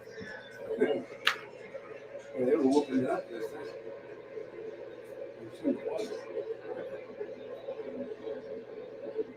1-2 coming. And Bill takes a changeup down. 2 balls, 2 strikes. Easy. I wouldn't mind either one. Josh Bell can be the DH and, can give Pete Alonso a little bit of a break. Can play first base every now and then, too. So, but I like Soler with the power, though, as a DH. But that's if we don't get Ohtani. There was nothing easy about either one. Marlins have left 11 runners on base through the first 8 innings. And that should be a fly ball. Right center field, angling it is Stewart with Ortega, and it's Ortega to make the catch. 1 out. 1 out. Both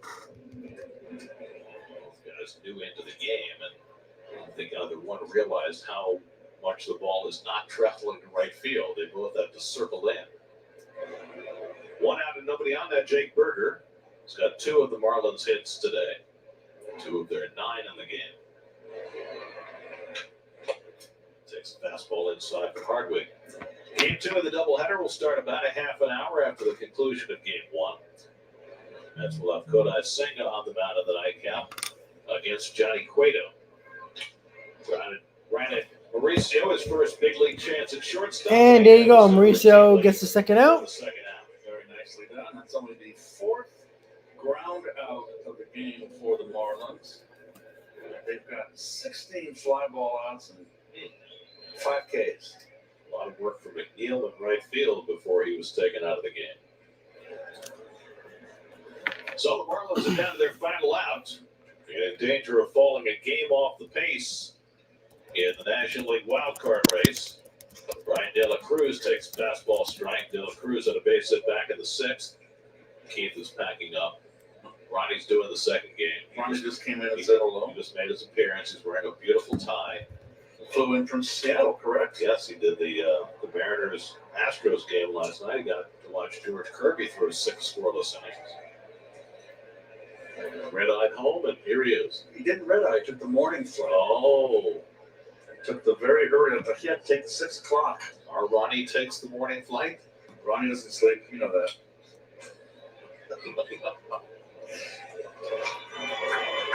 There he is, blinded as we speak.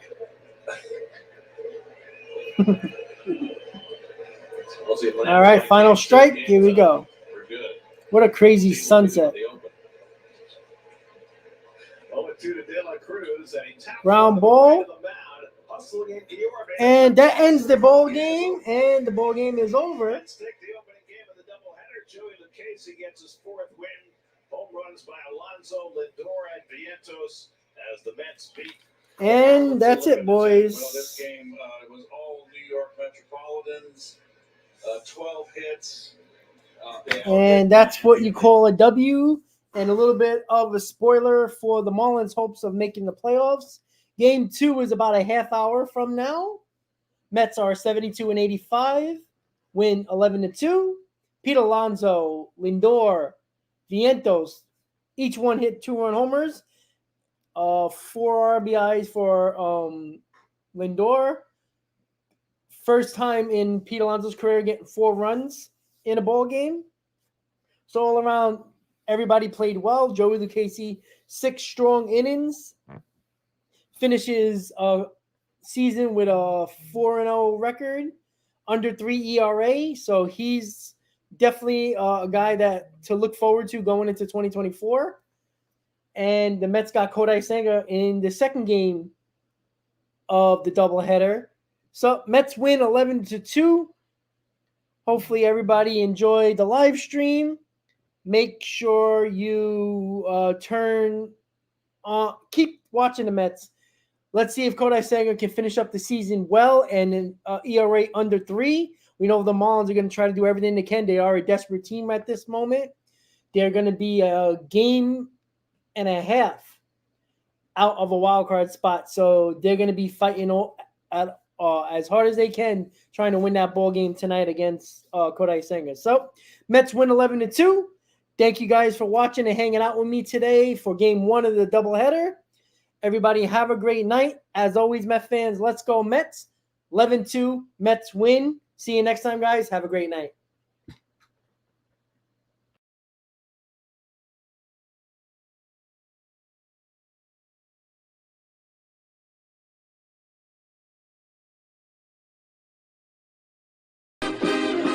Meet the Mets, meet the Mets. Step right up and greet the Mets. Bring your kiddies, bring your wife. Guaranteed to have the time of your life because the Mets are really socking the ball.